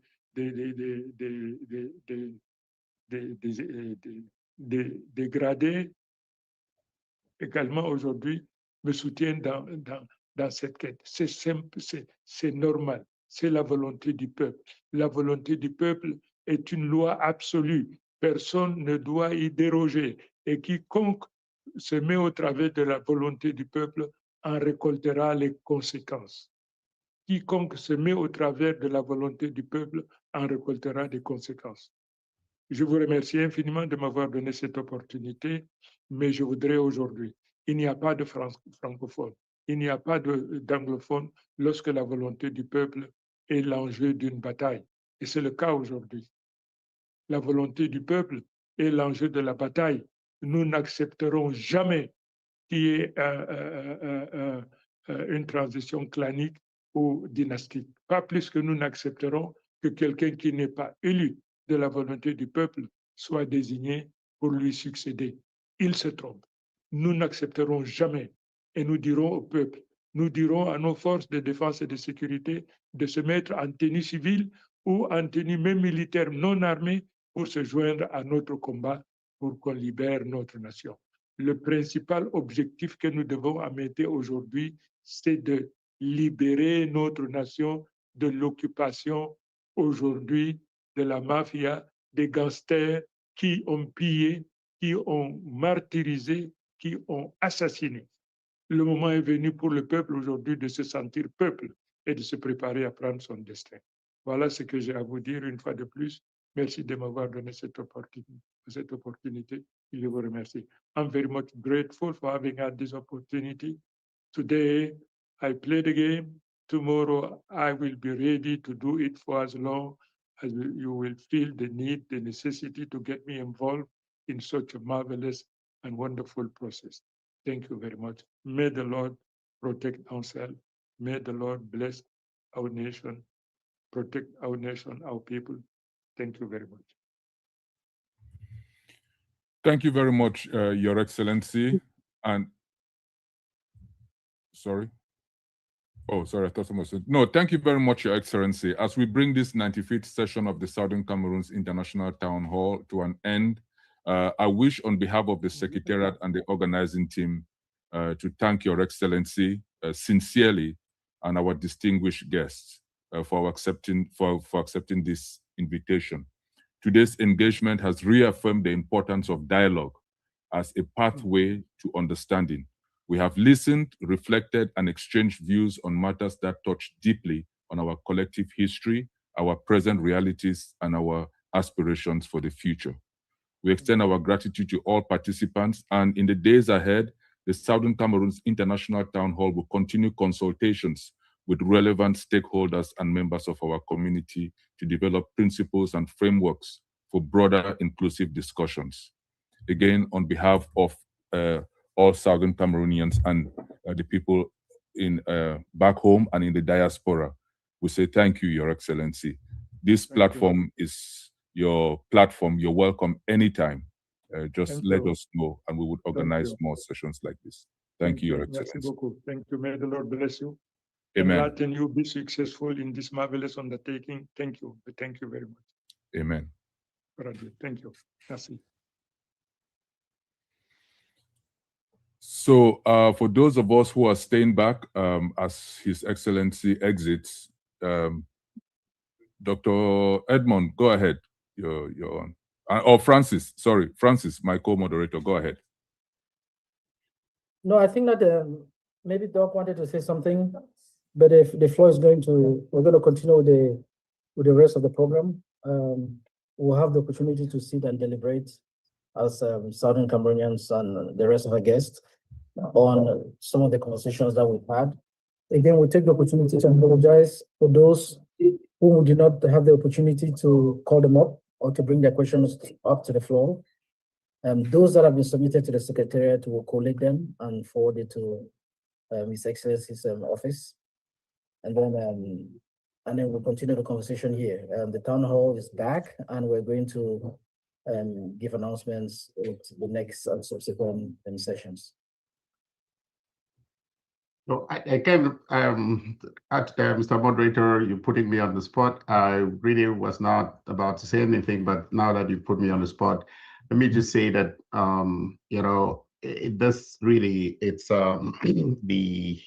the essence of a town hall where you have to bring everybody together, different opinions, different views, right? And I think that one of the things that people really have got to take out of this town hall is the engagement. And I know when Mr. Change actually talked about maybe people condemning to living in the triangle that is today the Cameroons, I think you could see some reaction on the chat about the international. I mean, but I think we have to look at what the fact that, you know, any person, and this is the reason why nobody wants a failed state on their borders, even if as is the wish of all Southern Cameroonians, tomorrow we get our country, you also need to use it as a platform to fight for the liberation of the people of you know, the East Cameroon, or as Chief Luma had mentioned, you know, I think as somebody who lived it, you know, the heydays, the halcyon days of Cameroon were probably the days when many of us were not yet born. And those were the days when actual federalism, which was founded on that people's power at that level, actually rested. I mean, was in effect. So I think we have to like reflect on this and say to ourselves, we don't know the very fact that anybody now is beginning to think about that form of state now is actually on the table. It is for us Southern Cameroonians to decide what that form of state, what that form of state, in our quest for our self-determination, which is a right that we cannot cede to anybody. And it is a right that we're not asking somebody to give us that right. It's our inherent human right. And we are the people who would determine how that right is exercised. But we must also realize the fact that we have to have, you know, over the years, the biggest problem we've had is on the other side, we've not had any person on the other side to dialogue with. And paradoxically, as a form of projection, they've always been claiming that there was nobody on our side to dialogue with. Today, we're having somebody who actually got the votes of millions of you know, Cameroonians, majority votes, overwhelmingly, who is actually saying, yes, I'm actually willing to sit down and dialogue. And I do not expect that, and he reminded us, first of all, he's a politician, but more importantly, I think that there are strategies that are developed in private and their conversation. I look at these people, Southern Cameroonians should take this as a point of entry, as a point of beginning to talk about dialogue. And I only expect that all of us are going to really like do this in the spirit of not extremism for truth, extremism, but practical in terms of what is achievable and how we can, you know, all move together. But never forgetting that even if Southern Cameroon, keep saying this, and I've been saying this for 10 years and forever, even when we achieve our independence, or our own even whether that comes in the form of a statehood, or whether that form instead of an autonomous Southern Cameroons in governing with an association, whatever new association emerges with La République du Cameroon, the key is that if La République is not free, we're not free. If they don't have the space to be able to develop themselves, we are not free. That's the reason why nobody wants this a failed state in their borders. And so to me, we have to think about it from that position, I mean, from those terms. And it's a start of a conversation, and it's a process as we go ahead. And we know that, like the moderator said, there will be so many questions that could not really be answered today.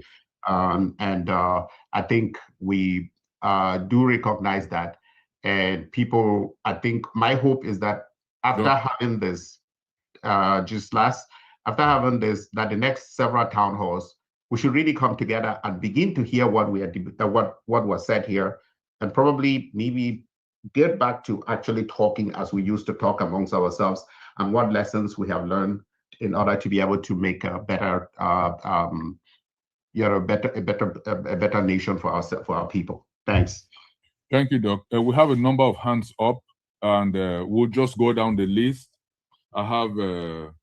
Mfo first, and then Francis, Chief Luma, Bajo, and then Professor Nubong. So let us start, and let us summarize what we have to say, maybe, a couple of minutes, 3 minutes, so that everybody can get a chance.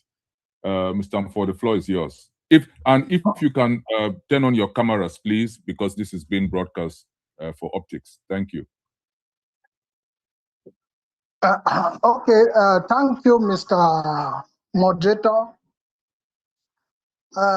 It was really unfortunate. I had questions that I wanted to present to President Tchiroma, but unfortunately, I was not in a position where I was called up to speak, but I could not speak because I was on the way. Well, that notwithstanding, I'll just go ahead. I have some concern. My concern is we cannot approach La République while we are in disarray. Why do I say this? We have been in disarray for this long period of time. The town hall was effectively, subsequently, it went a while without us having the town hall. In that case, the Southern Cameroonians came up with an organization called the SCOF, that's Southern Cameroon Unity Front, that's CAUF, which many of the members are in here in this meeting. That means all of us, we want freedom to our people, but we cannot get freedom in moving in different roads. So it will be advisable and wisely for us. There is nobody except the Southern Cameroon Town Hall is gaining some money from somewhere. There is nobody who is getting anything from anybody from anywhere. If we continue this way, we have understood, if we continue this way, we are not going to succeed. I will say this is the 10th year we are in this parallel movement, because we have so many organizations. I want the Southern Cameroon Town Hall, the ESCO, or the administration of the town hall, to have a meeting. It is my pledge, if we have to move forward, to have a meeting with the administration or the secretariat of the SCAHOOF, because I have attended the SCAHOOF. I've never seen the secretariat, the members of the secretariat of the town hall in the SCAHOOF meeting. That raises an eyebrow, and we shall not accommodate this. Unfortunately, Issa Tchiroma has proven to us today, President-elect has proven to us today, that he will never accept to divide Cameroon. The Cameroon he is talking, I don't know which Cameroon he is talking. But as far as we know, as Southern Cameroonians, we have nothing to do with them. When it comes to federation, we are waiting for them on the table. Our position is clear. We are waiting for them on the table. It is only a referendum that our people will decide where to go. It is not Issa Tchiroma, it is not La Republique, it is not even us here in the diaspora that are going to decide for Southern Cameroon. I yield. Thank you. Thank you very much. Thank you very much for that intervention.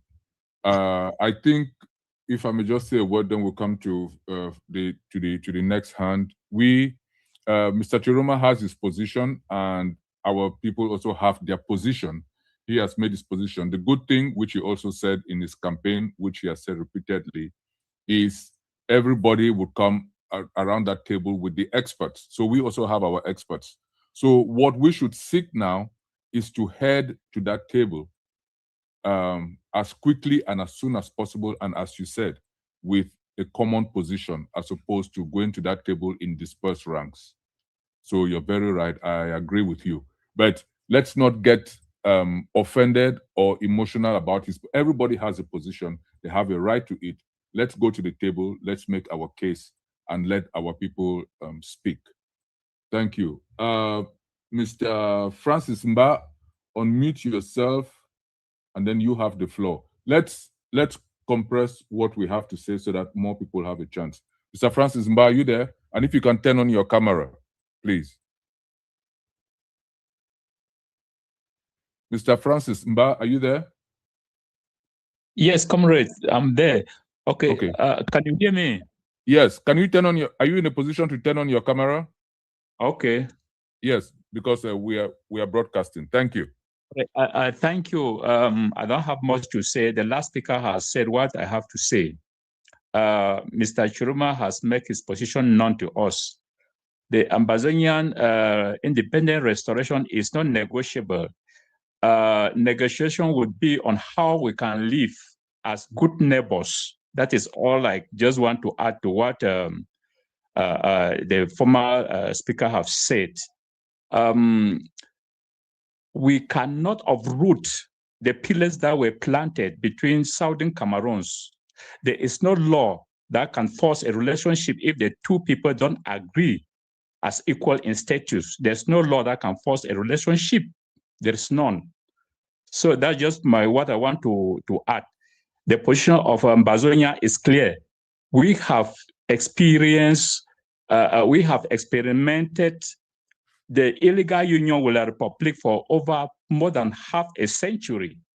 And we came to the conclusion that these are people parallel to each other that can never meet anywhere along the way. So, on the 1st of October 2017, Comrade Seseko lead Ambazonia people, and we declared the restoration of our independence. And that is why we are being killed with defending that restoration. We can't go back again to discuss again. We can't be toasted like people who like air cannot be toasting us around. Ambazonia knows their destination. They know where we are going. So we sit on the table. We discuss how we can. They can move out. We are not separating. We are not separating because we have never been one since World War I. We've never been one. So we sit on the table, discuss with them how they need to pack out of Ambazonia. We live like good neighbors. So that's just my contribution. Thank you. Thank you. Thank you very much. Chief Luma, please unmute yourself and turn your camera on. You have the floor.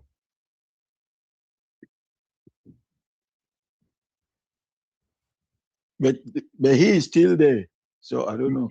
Okay, go ahead. Go ahead. You're there now, Chief. Yeah, thank you.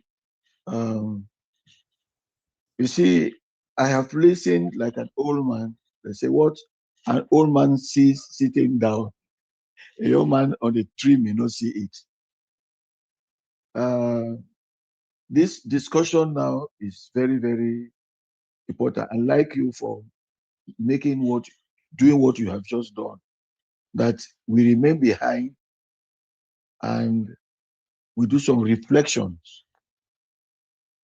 I have just two main issues I want to raise. Before I raise them, I want to thank you very much.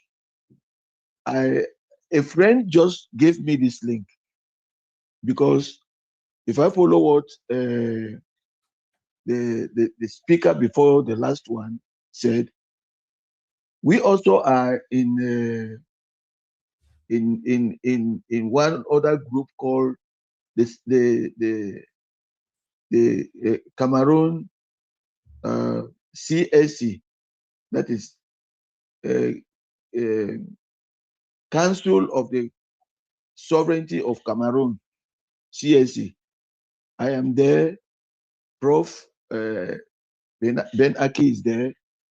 Many of us who are here are in that one. So just to cue to what he said, let also, even that one, we have a steering committee of that council. Let us, all of us, meet and have a consensus. There's nothing as bad as exposing our ignorance in the street. We are well brought up people. And I am so happy, why I decided to be so happy to participate in this town hall I'm discovering for today, and count me as one of your members, is that we are maintaining our original identity, which is Southern Cameroon. Personally, I want to be very honest to you people. Ambazonia is strange to me. Why am I saying so? Because it was something that just came abrupt without the knowledge of the rest of us. I am from the southern zone. And I realized that most of the people here who are participating or who spoke are from the northern zone. I look at that to be also one capital situation. Let this town hall do everything possible to bring on board, when we have the next town hall, let us bring on board, when I say equal people of the northern zone and the southern zone, let us understand ourselves before we even go to any forum, whether we are accepting to go with what the president-elect has said, who was also voted by some of our people in the northern zone and the southern zone. Let us have an understanding, please. And you people, we know that even between ourselves, we also have our own risk. The southern zone says that they are dominated by the northern zone. The northern zone too says that, so let us feed we ourselves. That is why I'm one of those who was champion of the first AAC1 in Boya. I'm one of those. Dr. Munzo, if he's around, ask him, he will tell you. The place where we had it, I negotiated for it. After government refused us all the necessary places for us to do, I got that place for us. And we had a good meeting when our founding fathers on those days were alive, because I spoke to late Dr. Foncha and Pamuna when we had a meeting in OIC a day before the meeting itself. So these are the things we should first talk. We should first talk. Let's Saudi Cameroonians first talk. Let's have this understanding. Let's have this understanding, so that it will make our way easy. We cannot force. You cannot force a woman to a man when she doesn't want to go to that man. You cannot force her. She will not be happy, and the marriage will not be correct. I may be speaking in parables, but I want us to be honest to ourselves. Like Tchiroma said, honesty, truth, forgiveness is what is going to save all of us. Please. The last thing I want to say also is this. I listened to the last speaker, the first and the last speakers. You know, we are online, and what we are doing, after having done what we did before, we have not reached a stage where we should start making straightforward declarations here. No. Let us meet. If you can make my brother, who is the person coordinating us, if you can take into consideration what I have said, so that we can have a town hall meeting composed of Southern Cameroonians of the north and the south, north region and the south region. Let us talk. Others call it AAC3. It is not important. I like this hall. I like this platform where we are. I love it so much. And I would prefer that we should please use it so that we meet and talk to ourselves face to face. We come to our understanding before we face whatever becomes tomorrow. Because as far as I'm concerned, I'm one of those people who know that Southern Cameroonians, we have still not been decolonized. We have not been decolonized. We have not. Thank you, Chief. So we have to be sure that we have a guarantee ahead before we move on. Because till today, that's why I mentioned it. I lived the 1961. I did not live in 1961 like a young man. I was a grown up. I followed everything. So they cannot be telling us that it is the federation issue that United was it deposited in the United Nations. Britain, that was our administrative. Do they have these terms? Were they signed? If they were signed, how were they abrogated? These are the questions. These are some of the things we have to put into consideration. We have to know where we are, where we stand, where we are going, and the repercussions that will come after that. Thank you. Mr. Moderator, I'm sorry, I have to interject. We are 20 minutes over. I've ended. Yes, we are 20 minutes over our scheduled time. I'm going to translate you, decide, Mr. Moderator, but lots of issues have come up that may make for a different meeting. But I'm just drawing your attention. We're 20 minutes over time schedule, so you have to wrap up. Okay, let's just hear from everybody. If everybody can compress, Chief, if you can send your number by the direct somehow to us. I don't know who sent the link to you. Maybe they have us some, or if you want to send it through instead of meeting group, just send it to Secretariat in the chat. If you want to send us your number, Chief Luma, so that we can be in touch with you, that would be great.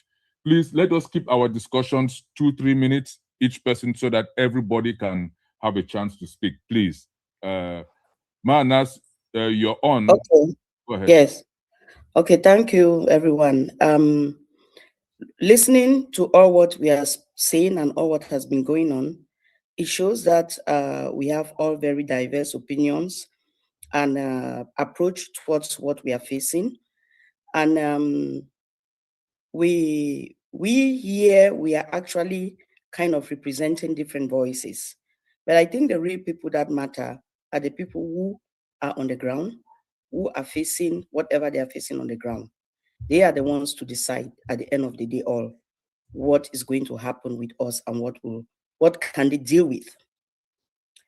It's we all have sisters, we have brothers, we have relatives, we talk with them, and we all can understand the feeling that they have or what they are going through and what they expect. So what is going on? You hear words like freedom, justice, independence, and every other thing. Everything we say here makes meaning. But we are not the first group of people to have gone through what we are going through.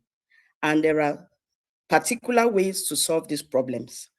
And just like His Excellency Issa Tchiroma said, he's going to have his expert group.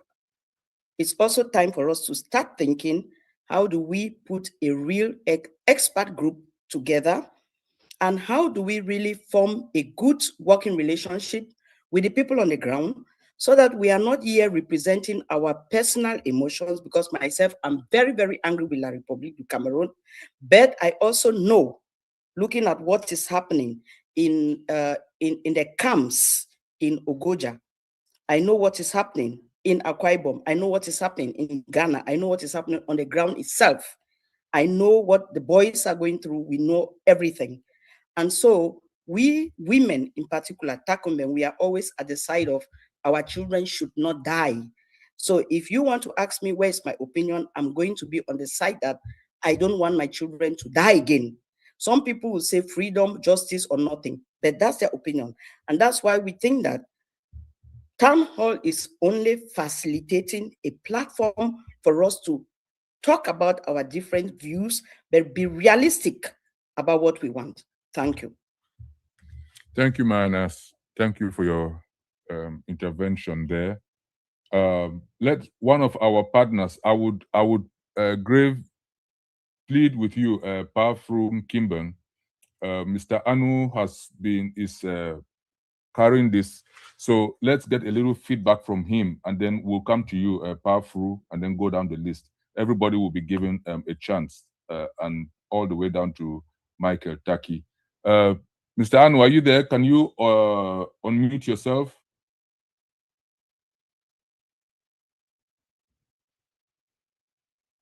Chris, Mr. Anu. Yeah, thank you. I got unmuted now. Thank you for giving me the opportunity. I greet everybody in here. I just want to say a few things. Number one, we are not sure whether Mr. Issa Tchiroma is becoming the president of La Republic du Cameroon. Maybe not after 7 years, or maybe not ever.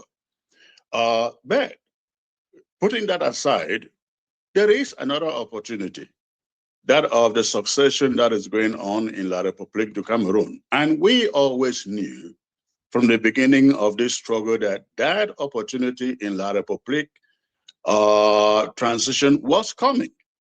Talking about the aftermath of Paul Biya, we always knew when this struggle started, that moment, that opportunity was coming. I'm saying this so that we do not build all our eggs on what Issa Tchiroma will do for us, cannot do for us. And as one speaker said earlier, I think we must be very, very cognizant of the fact that we decide our future. No politician in La Republique du Cameroon has to determine our future. Why we listen to their opinions and hear their standpoints and what they are talking about, we must know this at the back of our minds, that we decide our future, not them deciding it for us. Because I heard something Tchiroma kept on talking about, gathering experts, gathering experts, gathering experts. How about a simple referendum to say, whatever the people decide, whatever the people decide. Experts are not going to decide the fate of the Southern Cameroons. We have to decide our fate. But comrade, the main point I wanted to make here is, we talk a lot. We talk so much. I think this is the moment we can rally ourselves around. If be it gaining our sovereignty or autonomy, whatever you call it, through Issa Tchiroma, it will take firepower to persuade them to listen to us. If it be a transition in La Republic of Cameroon, if there are crises, internal crises, as we see right now going on with the inability of Biya to show himself or participate in anything, and then we know of all the camps in La Republic of Cameroon, how about we come together, empower our fighters in the bush? And talking about our fighters, I wasn't very happy when Issa Tchiroma essentially indicted them and saying, oh, you know what, if they have done something bad, we've got to accommodate them. That is the wrong language to speak in here, because I don't think in his position he should be telling us that people who are defending our communities should be spoken about as though they are criminals. But that said, I'm really pleading with us. We have an opportunity in La Republic of Cameroon today. We knew it was coming. Can we? I know that cannot be done in an open forum like this one, but maybe some of us can sit down and ask ourselves the question: what can we do to prepare for the eventuality of what happens in La Republic of Cameroon, a situation where maybe the military takes over, maybe because of the infighting between them, the leadership is vacant. What do we do as Southern Cameroonians and Bazonians to seize on that opportunity? I really love us to think about that, ponder about it, and maybe we have another meeting. It cannot be an open meeting, but a meeting where we can discuss things in the secret and plan things in the secret. And this will apply to every other group that is out there. Thank you, Ayo. Thank you very much for your intervention, Mr. Chris, and thank you very much. Let's hear, and seriously, let's work in the background and put together a plan with other actors, like Chief Luma has also pointed, that we really need to come together and sit as Southern Cameroonians and talk. We really do. Through Kimbang, the floor is yours. Unmute yourself and turn on your camera if you can, please.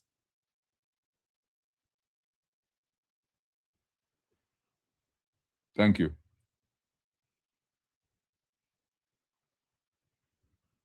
Kimbang? Yeah, I don't think I'm on. I cannot see myself.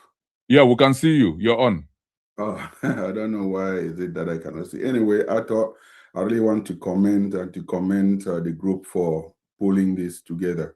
I think that one thing that we should take away is that the Southern Cameroonians, we have put on display our civility and how to coordinate and organize something.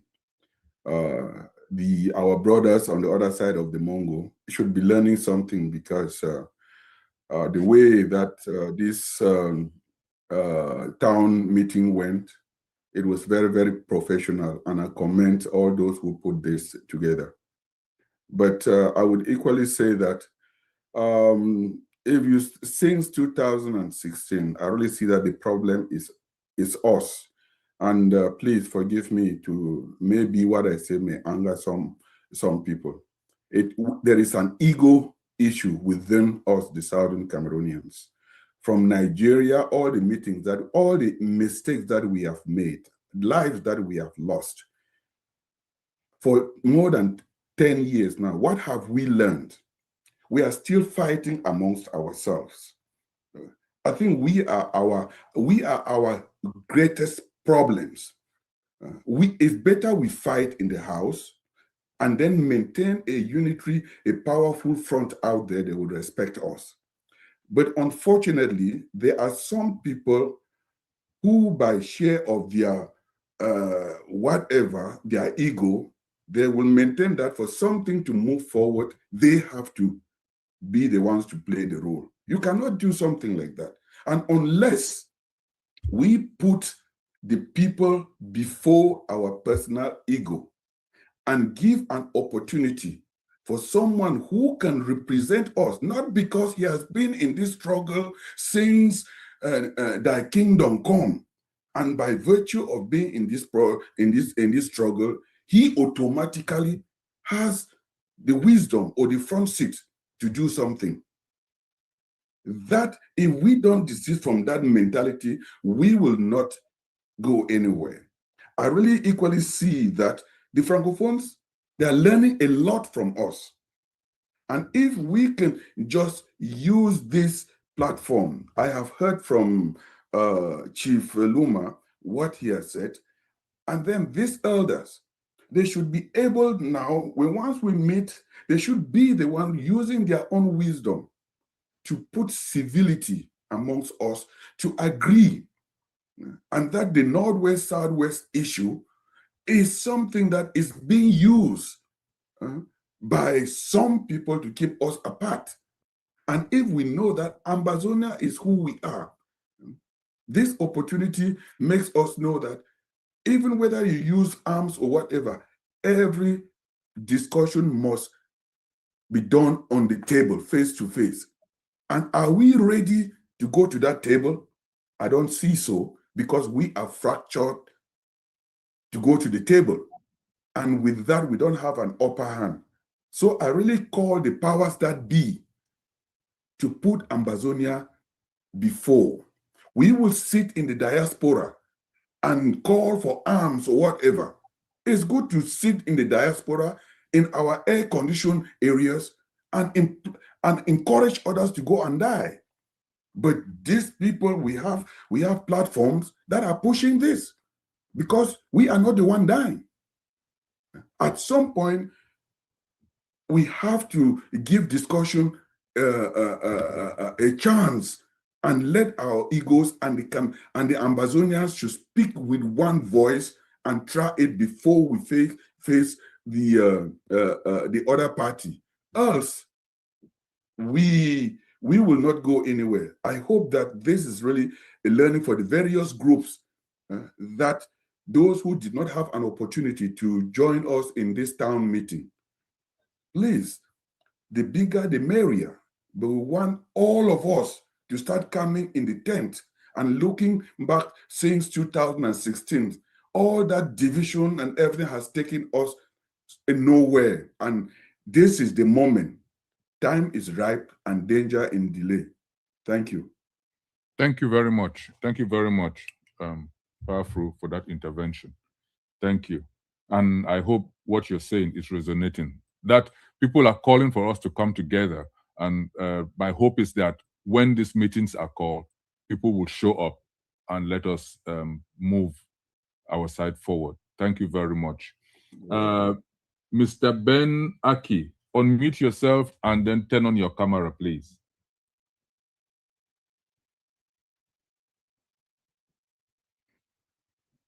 Okay. Thank you. Thank you very much for the opportunity again to intervene. And I thank you for a very great session that you have had. And as you can see, these are very challenging discussions to have.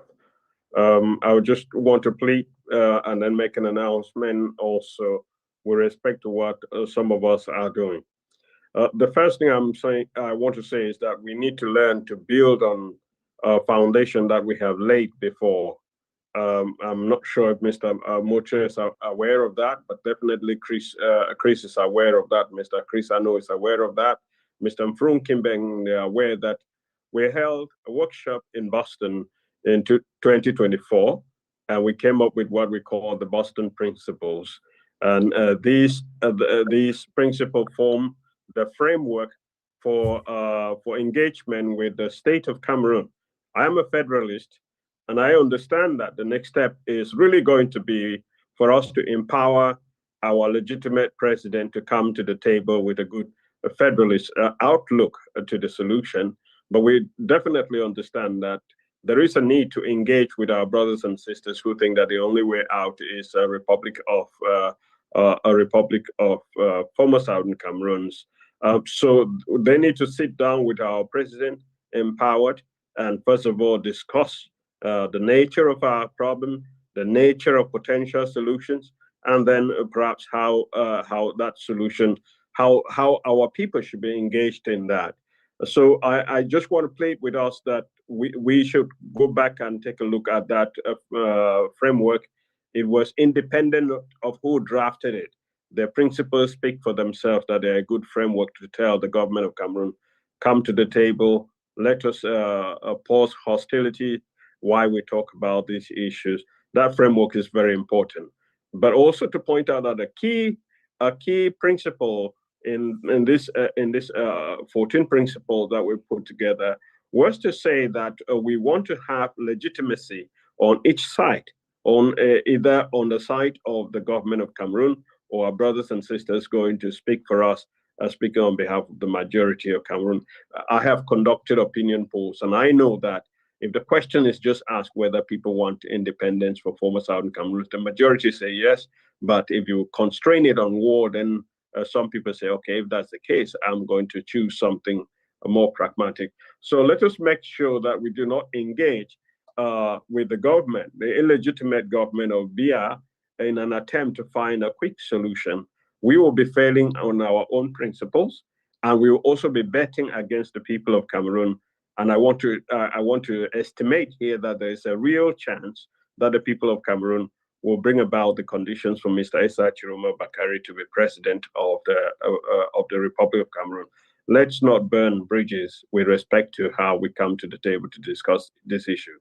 That's for my brothers and sisters who believe very strongly about the former Southern Cameroons having an independent state. But for those of you who think that there is still a chance, I can give a chance for the Union of Cameroon to work. I'm just pointing out to you that most of us, people of former Southern Cameroons, because we know how we do business. We got together, Mr. Mike Taki, who is the chairperson of the Federalist Group. I am the Secretary General there. We got together when we saw that there were real problems in Cameroon, and we created the Council for the Sovereignty of Cameroon.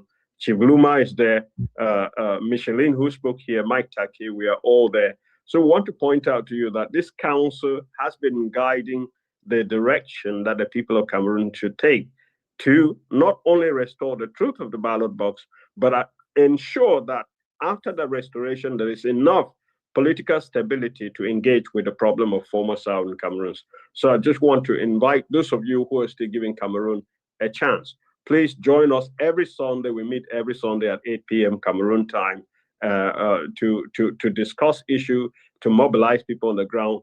All the 10 regions are mobilizing now. We will start protests from August 14 or earlier if there's an opportunity for that. We believe very strongly that the people of Cameroon can be mobilized towards restoring the truth of the ballot box. Let us be professional to make sure we prepare ourselves to engage with the legitimate president of Cameroon. And then let us use a framework that has been built before so that we are building on something that was solid. The government of Biya rejected that framework, ignored it, was given a chance for 6 months to respond. They did not.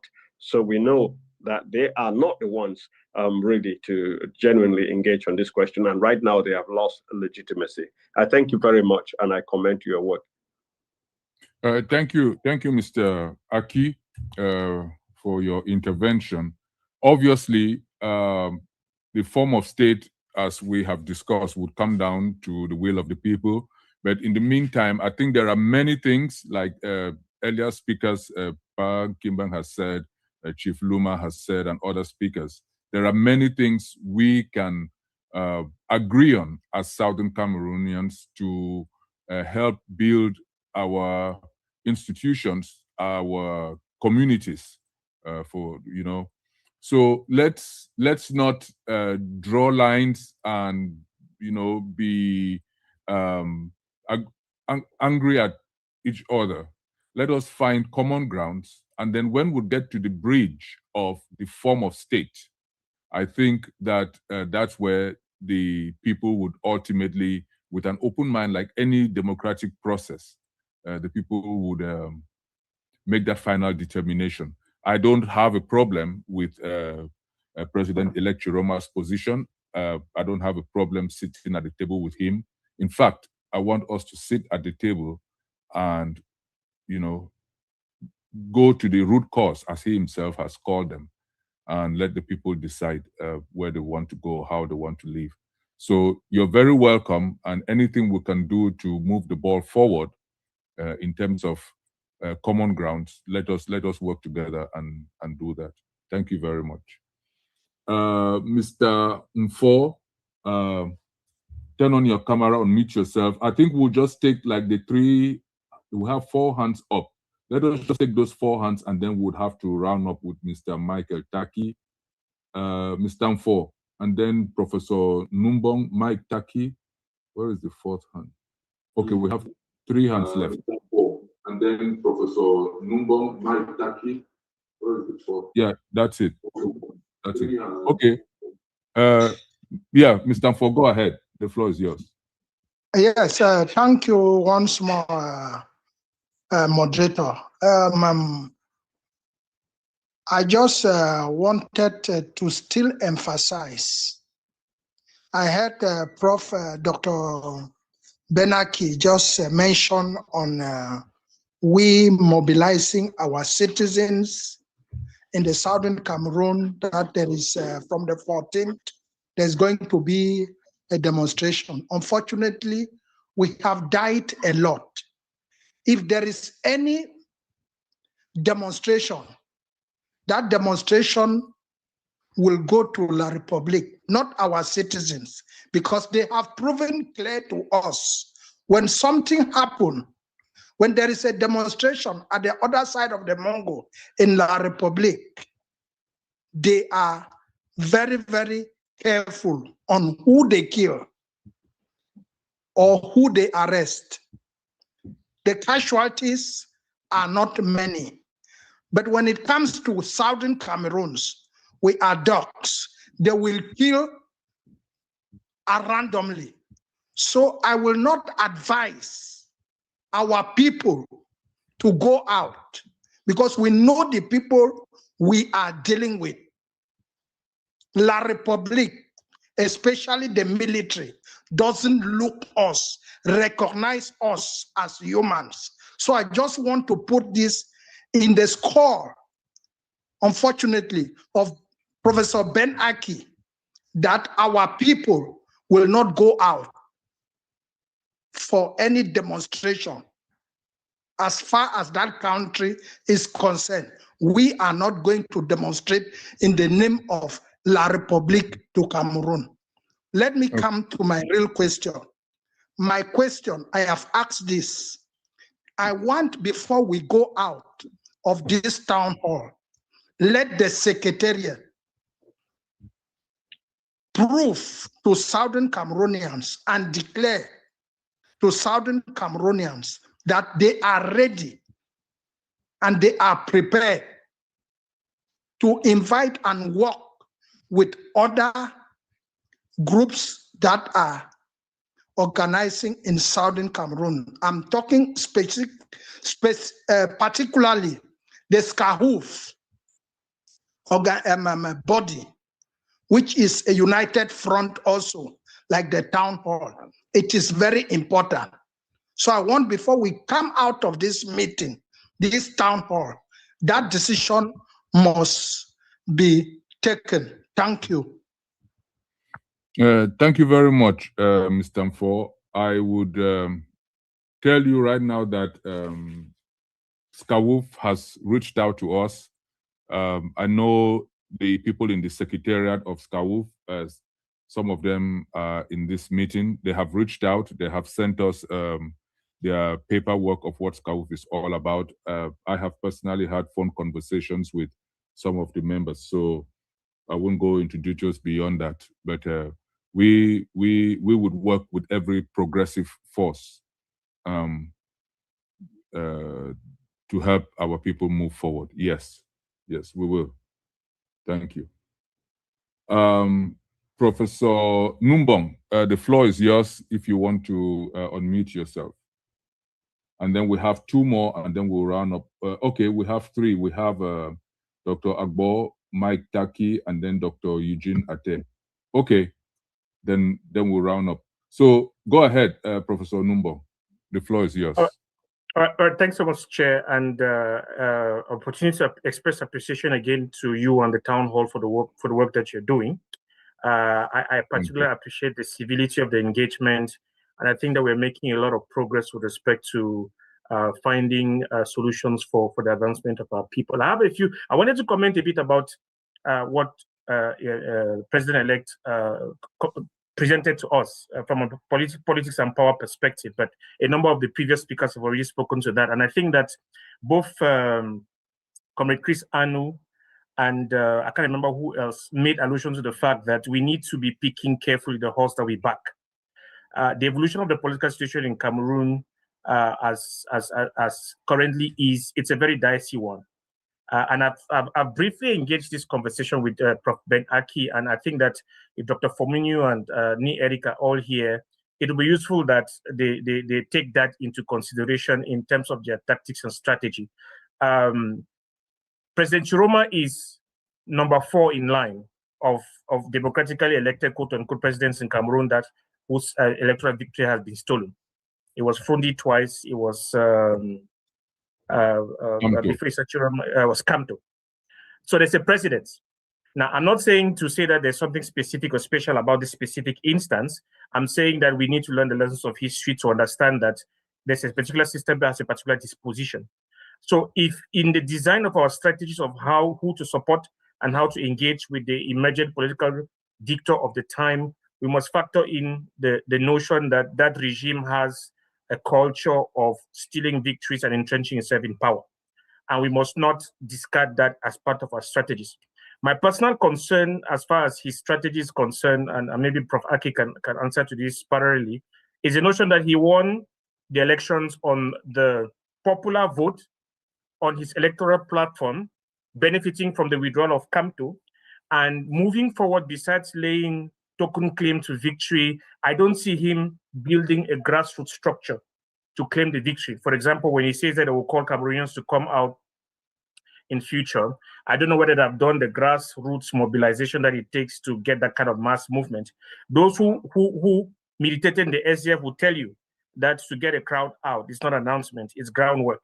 Those who have militated in the Amazonian movement will tell you that to get a crowd out to protest is not announcement, it's groundwork. So my point of caution to all of us here, the importance of engaging with President Tchiroma is the flavor of the month and is the flavor of the moment. But in terms of our tactics and strategy, we should be very clear what we expect to get out of that process.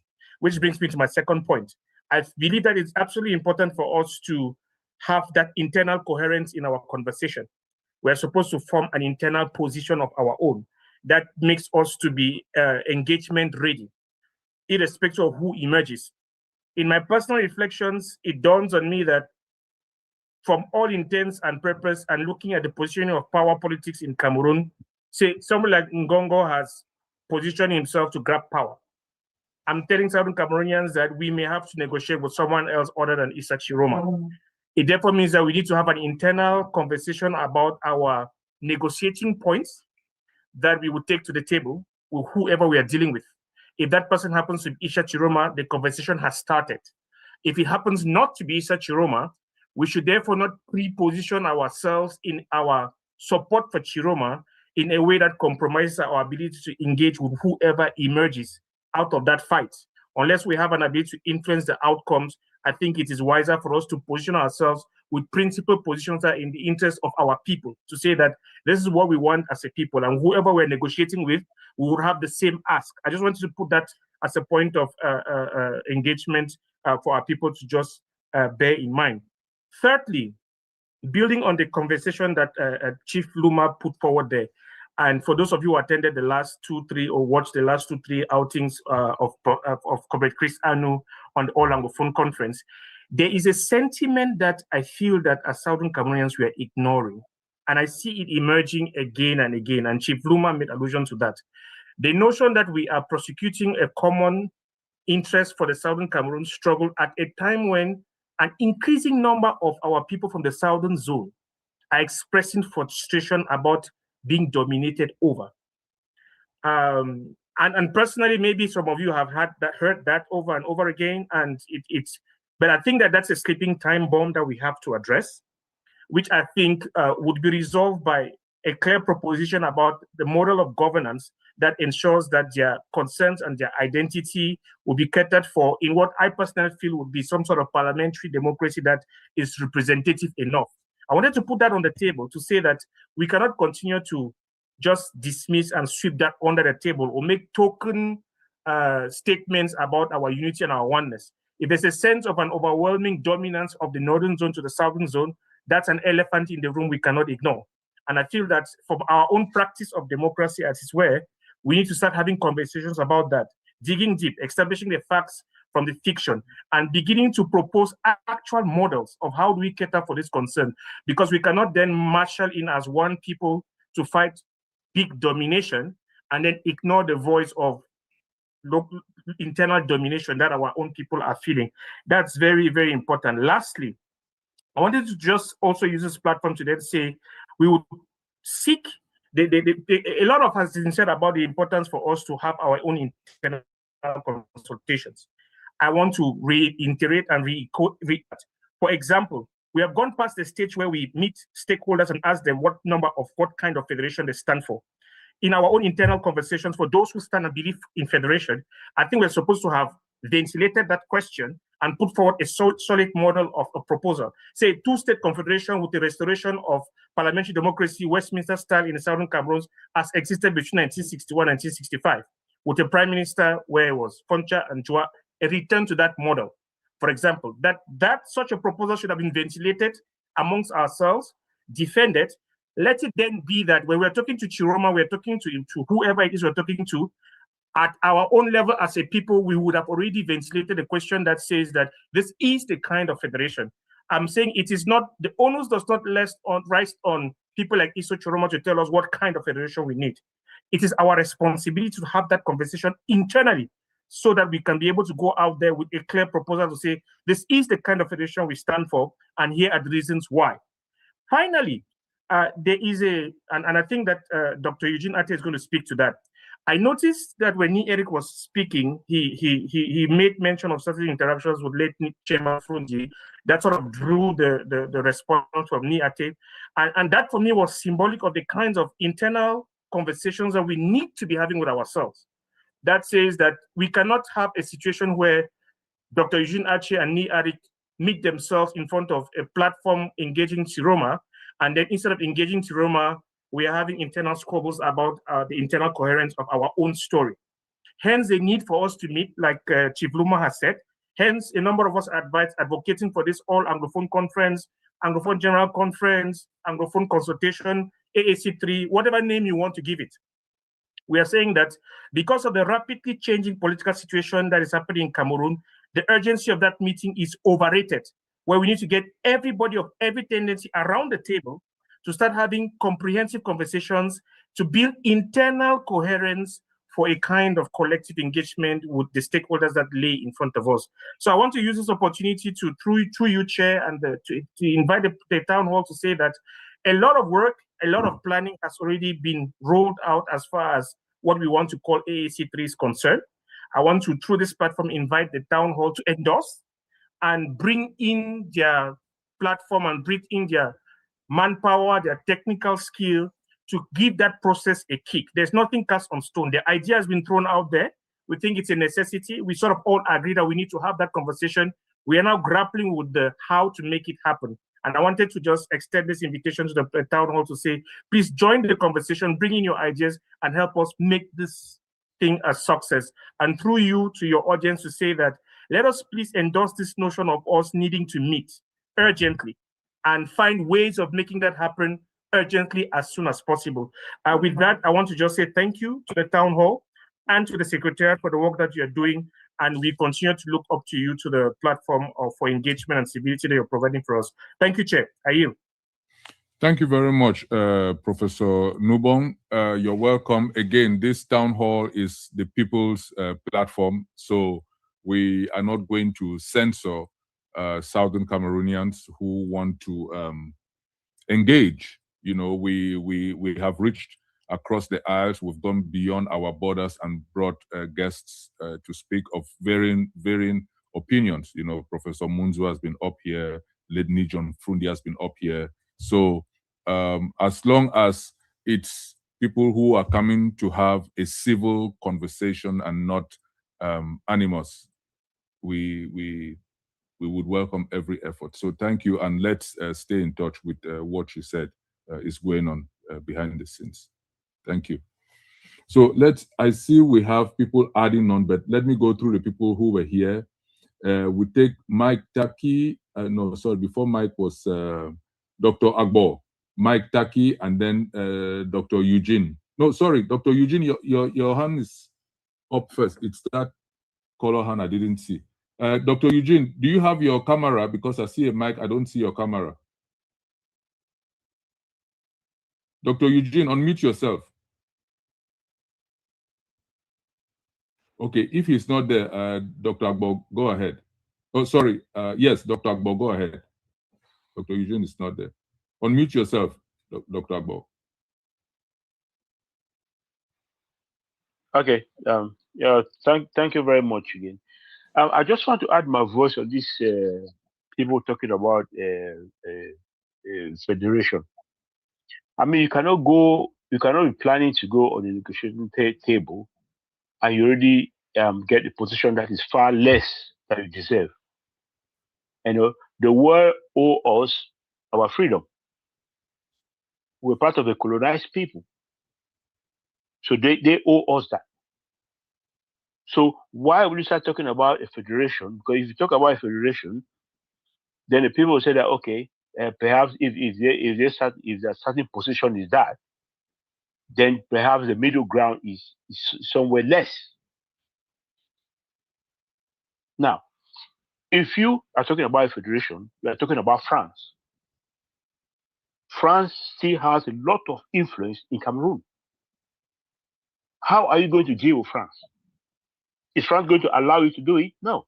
Why did Tchiroma choose the Gambia, not Senegal? Whereas the Gambia, the whole of Gambia is inside Senegal. Gambia is all surrounded in Senegal, just a strip line inside Senegal.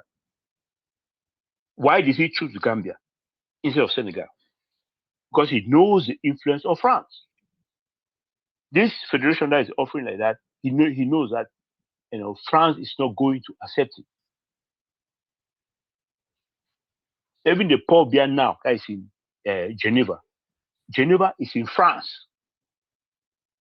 Geneva geographically is in France. It's only politically in the Swiss Federation. And Geneva decided to join the federation, Swiss Federation. Listen, Swiss Federation. Because God knows France is a centralized state. And Geneva is like the playground of the French regional. That's why Paul Biya is there. If you take a plane, you arrive in Geneva airport, you say, welcome to France. Your phone network telling you, welcome to France. So France is not going to allow a federation anywhere else, anyway. So how are you going to overcome France? We would think that if there's a succession in Cameroon, the international community will see with us that that is not what we signed up for. Other than trying to go and fight for something that France, you know clearly that France is not going to agree. Even if you say you're going to accept that, that cannot be a starting position. How silly can that be? You cannot be starting on the position that I'm going to take less than. Why? Anyway, that's what I just wanted to add. Thank you. Thank you. Thank you very much, Dr. Agbo, and I hope your sentiment resonated. I don't know if maybe Dr. Eugene has dropped since the last speaker brought up what he was going to say about, back and forth or confrontations with positions. Professor Numbong talked about it in public, so maybe he has dropped. I don't see him anymore. So we have whoever is Samsung SM, please, you want to change that and put your name so that we know who we are calling. Okay, Dr. Ate, you're back. Unmute yourself. And then we'll go to Mike Taki and Dr. Edmond. Samsung, we need to know who we are unmuting for. Dr. Eugene, unmute yourself, and then the floor is yours. Thank you very much, Mr. Acho. The host was not allowing me to unmute myself. That is the problem. Oh, we have to put in the request. Sorry about that. Yeah, I want to sincerely thank Professor, I call him Dr. G. He is one of the persons that have actually seen this Cameroonian issue from the lens of both an academic and a politician. Let me be very, very clear about this. The 2025 elections are history. The Constitutional Council has spoken. We may disagree with the verdict, which we have. We may denounce the process, which we are. We may believe a different man truly won, which we know Issa Tchiroma won. But there is absolutely no legal road left. We can honor our pain, we can remember our vote, but we must also tell ourselves the hard truth. I'm very happy Dr. Chris Fominio is here. He should tell us what particular door is remaining open for Mr. Tchiroma to be president of Cameroon based on the 2025 election. The door is closed and it is shut. Number two, I am very surprised that Cameroonians still practice this politics of adulation. When I listen to Eric Chinje, he speaks like when we used to speak about Ahijo, or when Paul Biya came up and we were like, this is sent from God. Look, we have to press hard on this guy called Tchiroma. He was asked a specific question. You are living there in Gambia. What do you see about the Gambia-Senegal issue? He said no two countries are equal. He didn't say, I will look for experts in Senegal and Gambia to advise us. He punted. That was a serious punt, which you and everyone should take very seriously. Every other issue, he said he's going to bring experts. When he was asked specifically about Senegal and Gambia, he punted. No two countries are equal. Number three, Professor G talked about strategic realignment. We shouldn't fall that trap of backing the wrong horse. And finally, I will not want to pick a fight with my brother Eric Chinje here on in the public, but he said something and he gave an oversized role of Tchiroma when they were trying to look for a unique presidential candidate. I am very happy. He said he was in the United States and he called me John Frundi. I was part of that conversation, and if he likes, I would like to meet him out of this forum and let's get things ironed out. Thank you. Thank you. Thank you very much, Dr. Ate. Mike Taki, unmute yourself, turn on your camera if you can. The floor is yours. Oh, okay. Wait, Mike, wait. I see Mr. Chinje has put his hand up. So, yes, please, Big Bros, unmute yourself and turn on your camera. The floor is yours. Mr. Chinje's hand is up. But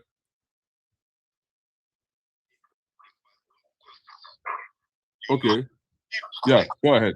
Ato, is it, you want me to, can I speak? Yes, Oh, yeah. yes, go ahead. Yes. Yeah, actually, I was putting up my hands to, first of all, to congratulate you guys for doing for this town hall again. It's the second I'm attending, and I think, you know, you should not only do more, but expand it, and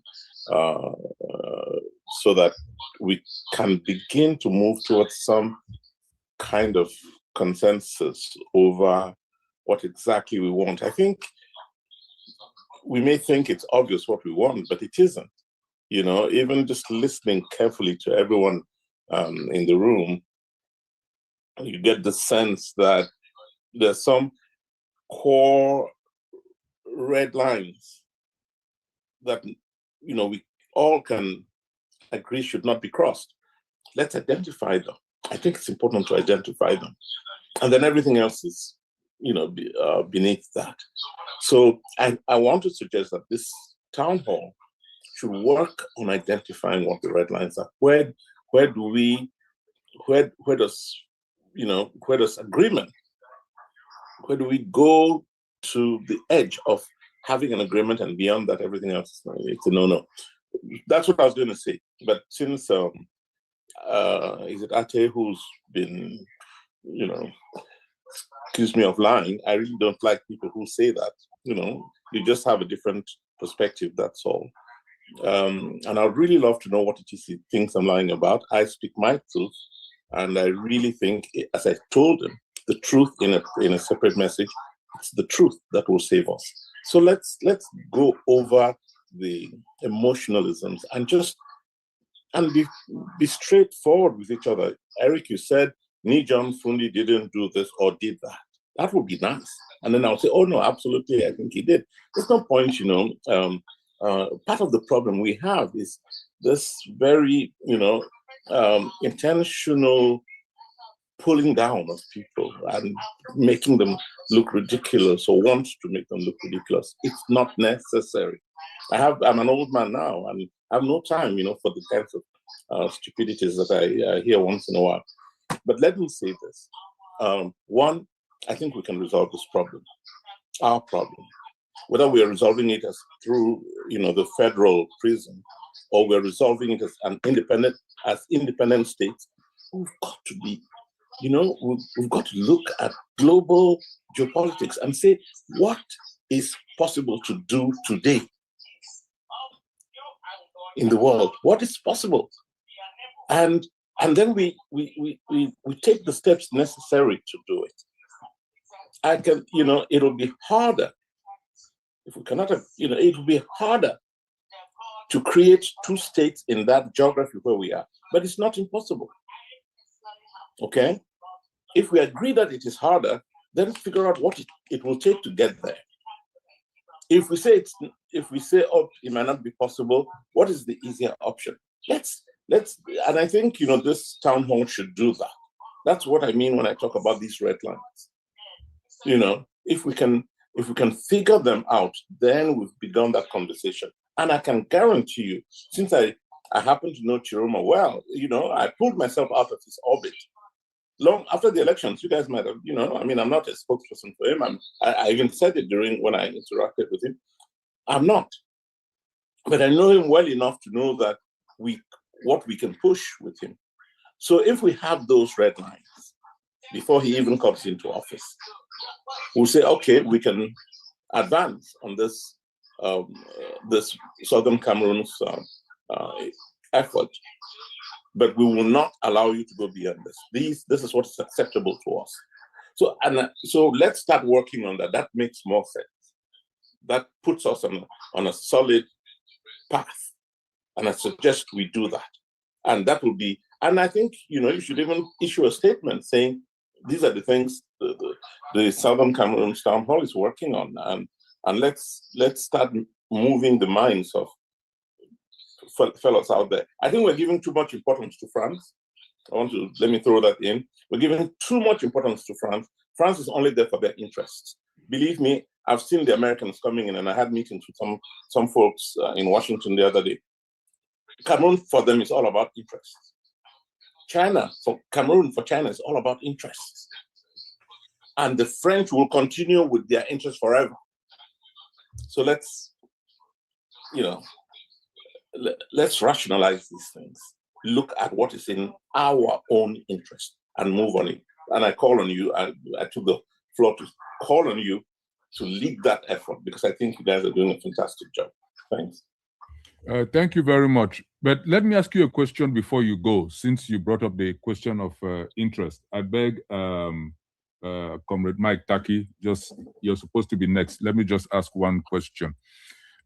Professor Chris Roberts of University of Alberta, Canada, he wrote a paper, and he's been to this town hall a couple of times, in which he very clearly explained how Biya had very well partitioned the pie of resources in Cameroon to major world powers. And because he's catering to their interests, they don't want to, offset the apple cart. And that's why, Biya is there. And if you look at it critically, Professor Chris Roberts is right. Paul Biya has given the Chinese, the Americans, the French, the Canadians, the Germans, he has given them enough interest for them to really look the other way. How do we overcome that? Because what are we going to offer them that Biya hasn't offered them for them to say, okay, we think it's time to support this change? I'm asking you, Mr. Chinje. I'm sorry. Can you just repeat the question, please? All right. I was saying that Professor Chris Roberts, who has been to this town hall, he's a professor at the University of Alberta, Canada. He did a very good breakdown that Biya has very well allocated resources to various major powers. Their interests have been taken care of. The Chinese, the French, the Americans, the Canadians, the British, the Germans. And so they look the other way because Paul Biya is catering to their interests. And you brought up all these countries are there for their interests. Now, if Paul Biya has given them what they want in geopolitics and they couldn't care less about us, what then do we have to offer them for them to support? Because in today's world, without support from some of these major European Union countries, it's harder for us to get the kind of backing we need to bring change. Thanks a lot.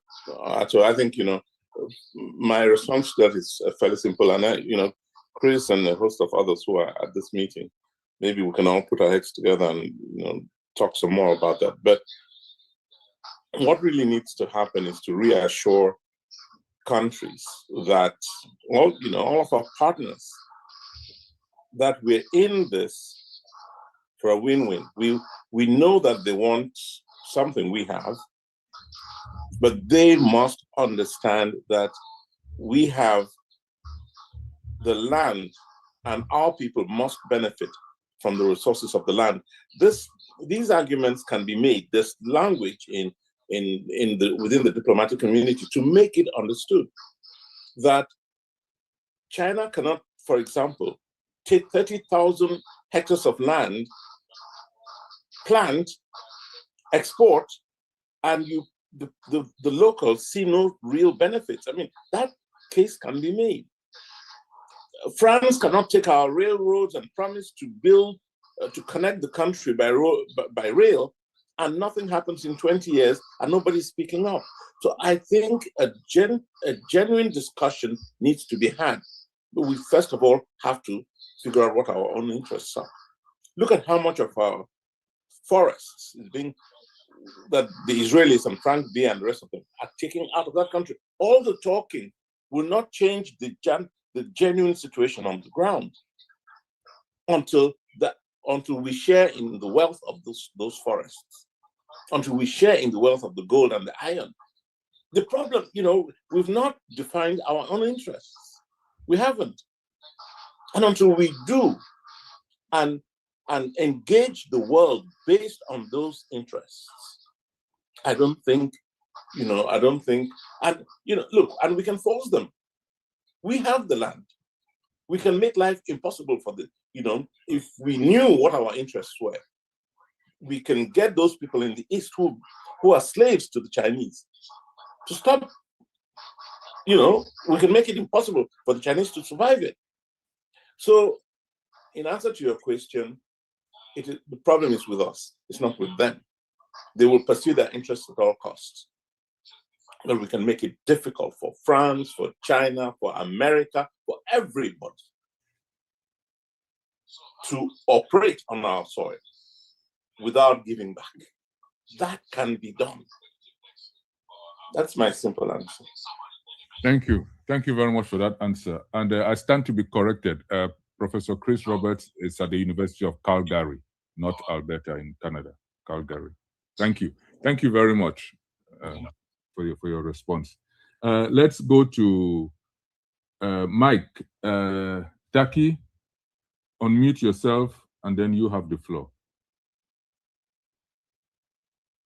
Mike, are you there? I'm here, yes, thank you. Hello? Yes, we can hear you. Can you hear me? Yes. Okay. Thanks again, Mr. Moderator. This is the second chance, but I've been standing here for a while and they kept keeping me behind. I just want to say congratulations for a very resourceful meeting. And I think, like others have said, we should be having more. Now, before the president-elect left, I wanted to speak at that time because I had a question to ask him in this house. Like I said before, I have been chairing the Coalition of Cameroon Federalist Groups and Activists, CCFGA, since, for about 5 years, 4 to 5 years now. We have been engaged actively in the political scene in Cameroon. Now, some people have made a lot of comments about the president-elect and or whatnot. We have a situation in the country. We of the former British Southern Cameroon are being not only marginalized, killed. We are in a very dire position. We've had violence and we experienced violence all this time since 2016, late 2016, 17 until today.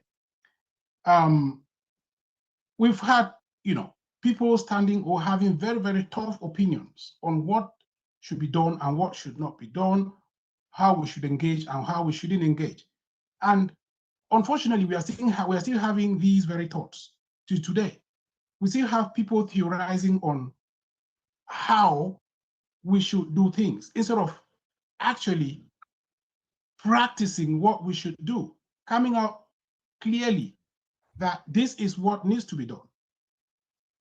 But we are still theorizing. For those who have actively been looking for solutions, I would say the people or those of the federalist position or dispensation, like we have been doing, we have practically been there in the political scene, changing, the narrative, communicating, pressurizing the present regime, standing on their toes on various aspects in a legal manner, in a way that we know nobody can fault us. When I mean fault us, any right-minded person, because we're working within the constitution and the law of that very country. But yet we still have a situation where they do not even want to listen. Right up to the elections, we engaged with a president-elect. We fought hard. And throughout the period of his campaign, even meetings that we had with him, he agreed, even before we even endorsed him, he agreed with the Federalists that once he comes to power, a lot of things are going to change, including the fact that federalism is, it's an area that can never be put behind, at the conversation anymore. He promised us that he will make sure federalism is the top on the agenda. And he would not do so. Most of the things that he said here today are things that this man told us before he even won the election. Now, what I want to really, really draw our attention to, regardless of everyone's position, we should be looking at things. We should be looking at life to live, not life to die.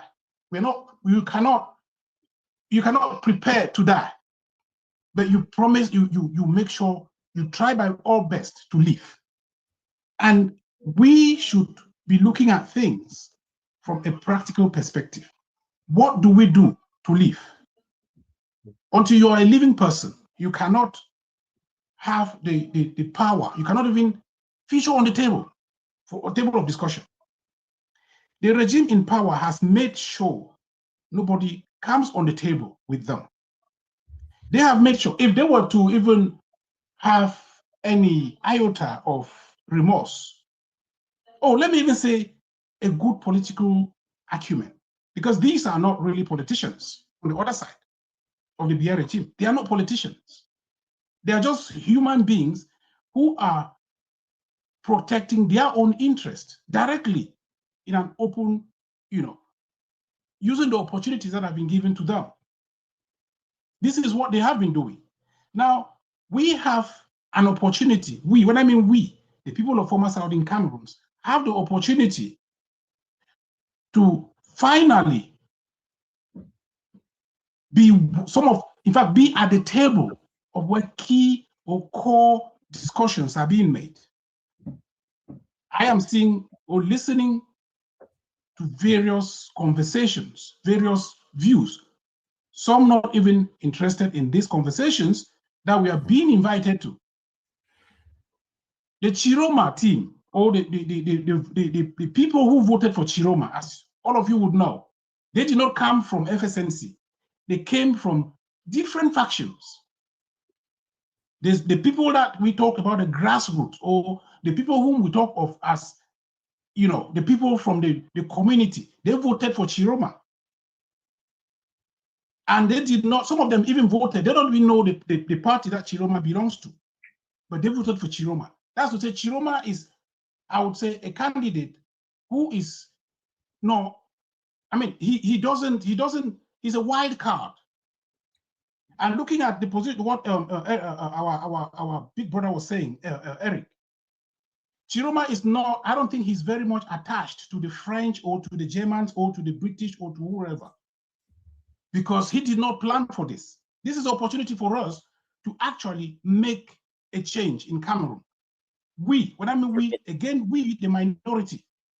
And it would have, the conversation that I want this town hall to take is on how we make this change, on how we actively get engaged, than to say we wait and see whether Tchiroma is going to be the president or whether who is going to be the president before we table our own opinion. Let's not forget the position in which we are at the moment. We have actually shot ourselves on the foot if Tchiroma were to come to power. How? Because before the elections, we have a position where the North and Southwest regions were not very popular with the idea of elections. What happened there? Biya actually won there, landslide. And you cannot, those who are saying that the Constitutional Council has ruled out that Biya won, how would you actually make a case for a position in the North and Southwest regions? What did he win? What did Biya win? So let us not be fooled. I think we should get engaged, get involved, look at how we get involved in the present situation to make Tchiroma the president. He is the president. We should get involved actively to work on how this man comes from Gambia to Cameroon, and then we sit on the table with him, than waiting for a situation where we'll be sitting on the table with a rogue regime that we all know they did not win. So this is my position. Let's work as hard as we can to make sure that Tchiroma comes from the Gambia. Thank you. Okay, thank you. Thank you. So we have two last speakers, and then we are done. We have Dr. Epa, and then Dr. Folefak will be our last speaker. Then we'll round up for today. Dr. Epa, if you want to unmute yourself and turn on your camera, you have the floor. And then Dr. Folefak will be the last speaker, and we'll round up. Dr. Epa, are you there? Dr. Epa? Okay, if Dr. Epa is not there, Dr. Edmond, do you want to speak and then we round up? So just wanted to... I could not unmute. I could not unmute. I've just unmuted now. Okay, turn on your camera if you can. Okay, but I'm trying to turn it on. It's not going on. You're muted. No, if you cannot turn it, you should be able to turn it on. I mean, I have asked you to unmute, and then if you can unmute, then you can turn on your camera. But if you can, just go ahead. No, they said unable to go ahead. Go ahead. Go ahead. Yes, please. Can you turn it on? Can you turn it on for me? I have asked you. Only you can do that. Yeah, we can only request you to do that. We cannot turn it on. Please allow Zoom. Okay. All right. Can you try again? Yeah, I'm trying.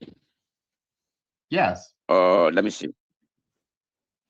Oh my God. Anyway, go ahead with your just point. Go ahead. I don't think that that should at least we can hear your voice. It was better to hear your voice than to see your face and not hear your voice. At least that's preferable. No, I always like to make sure that people see my face too.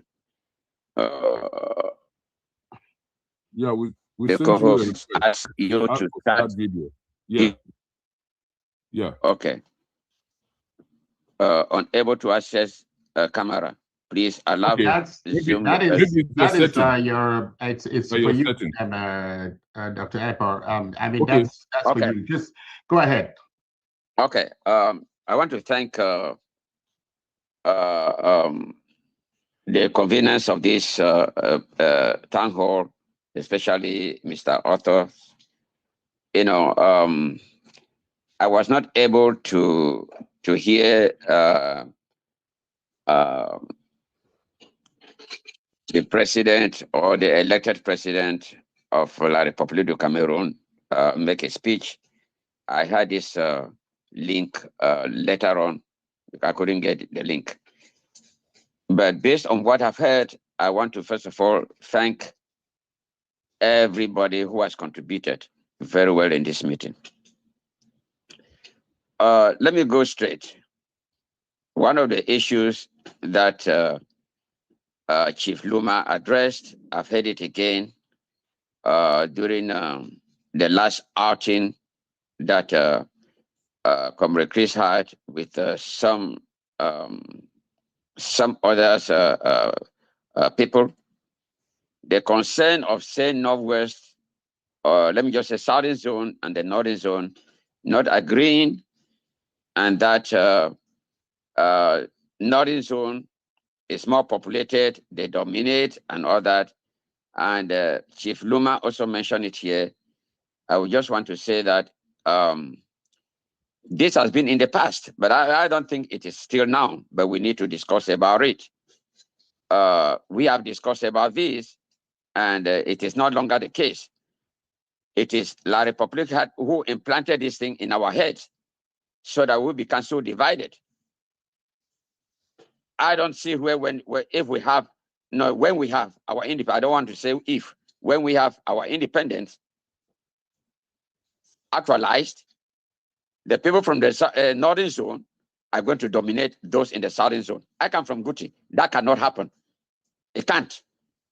Because we have already discussed this and we have agreed. So I just wanted to assure Chief Luma and those from the Southern Zone who are worried about this issue. Number two, the Federalists must admit that without the independentists who have fought, they will not have had any voice right now. If they don't admit that, I see only one of them had admitted on Chris's platform. I think Dr. I forgot it. He admitted it. He is the lawyer who is with Adu Karim. He admitted. He said, without the independentists who have been fighting for all these years, all those with federalism will have no voice because they do not even know the type of federalism they want. Some say 10-state federation. Some say 4. Some say 2. They don't even know what they want. Okay, number 3 that I want to say here. Our brother Eric Chinje has answered the question that Mr. Arthur asked him about Biya having auctioned our natural resources to different countries. And that is a very big issue for us. He has answered that question very well. It can be addressed, but it is not easy to be addressed. Now, we who want independence, What are we supposed to do? I am suggesting for a meeting for the independentists within the next 2 weeks for all those who want independence to meet. Meanwhile,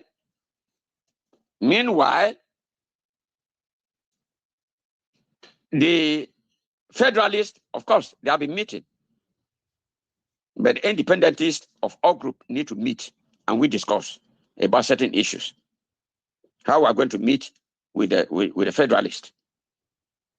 I don't believe that anybody in La Republic is the one to give us what we want. I think Comrade Chris Anu mentioned that when he made a speech. I heard him say that. The independentists have to meet within 2 weeks. That's my suggestion. For us to discuss. And then we can meet with the Federalists or the Unionists in the town hall or maybe another platform. That's my suggestion, and I don't want to take you long. Thank you very much for the opportunity. Thank you very much, Dr. Epa.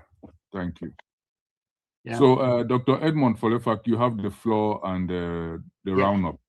So, yeah, it's thank you, moderator. And I just piggyback, just wanted to highlight a few things.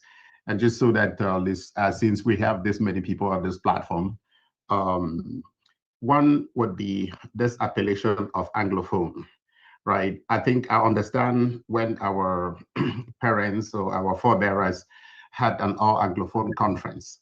At the time, there was this notion that Anglophone meant Southern Cameroonians. Those are not two, they're not the same thing. And, so when we're talking about the problems of Southern Cameroon as a people, it's Southern Cameroons, it's not Anglophones. Somebody who studied in English and is the son of maybe one of the overlords in Yaoundé, or maybe like many of our brothers, many people on the other side, I think President Tchiroma himself mentioned that his children actually studied also in English. Those people, you may call them, they can claim to be Anglophones, but they don't have the same problems of the Southern Cameroonians. A problem is not, and this actually is something to demystify this question that I've heard many, many times. Why are you fighting over foreign language? It's not an issue of fighting over a foreign language. It's an issue of an identity of a people. I think we're hated not because, or maybe the subjugation, the torture in Southern Cameroons, or the plunder of our people and the oppression of the Southern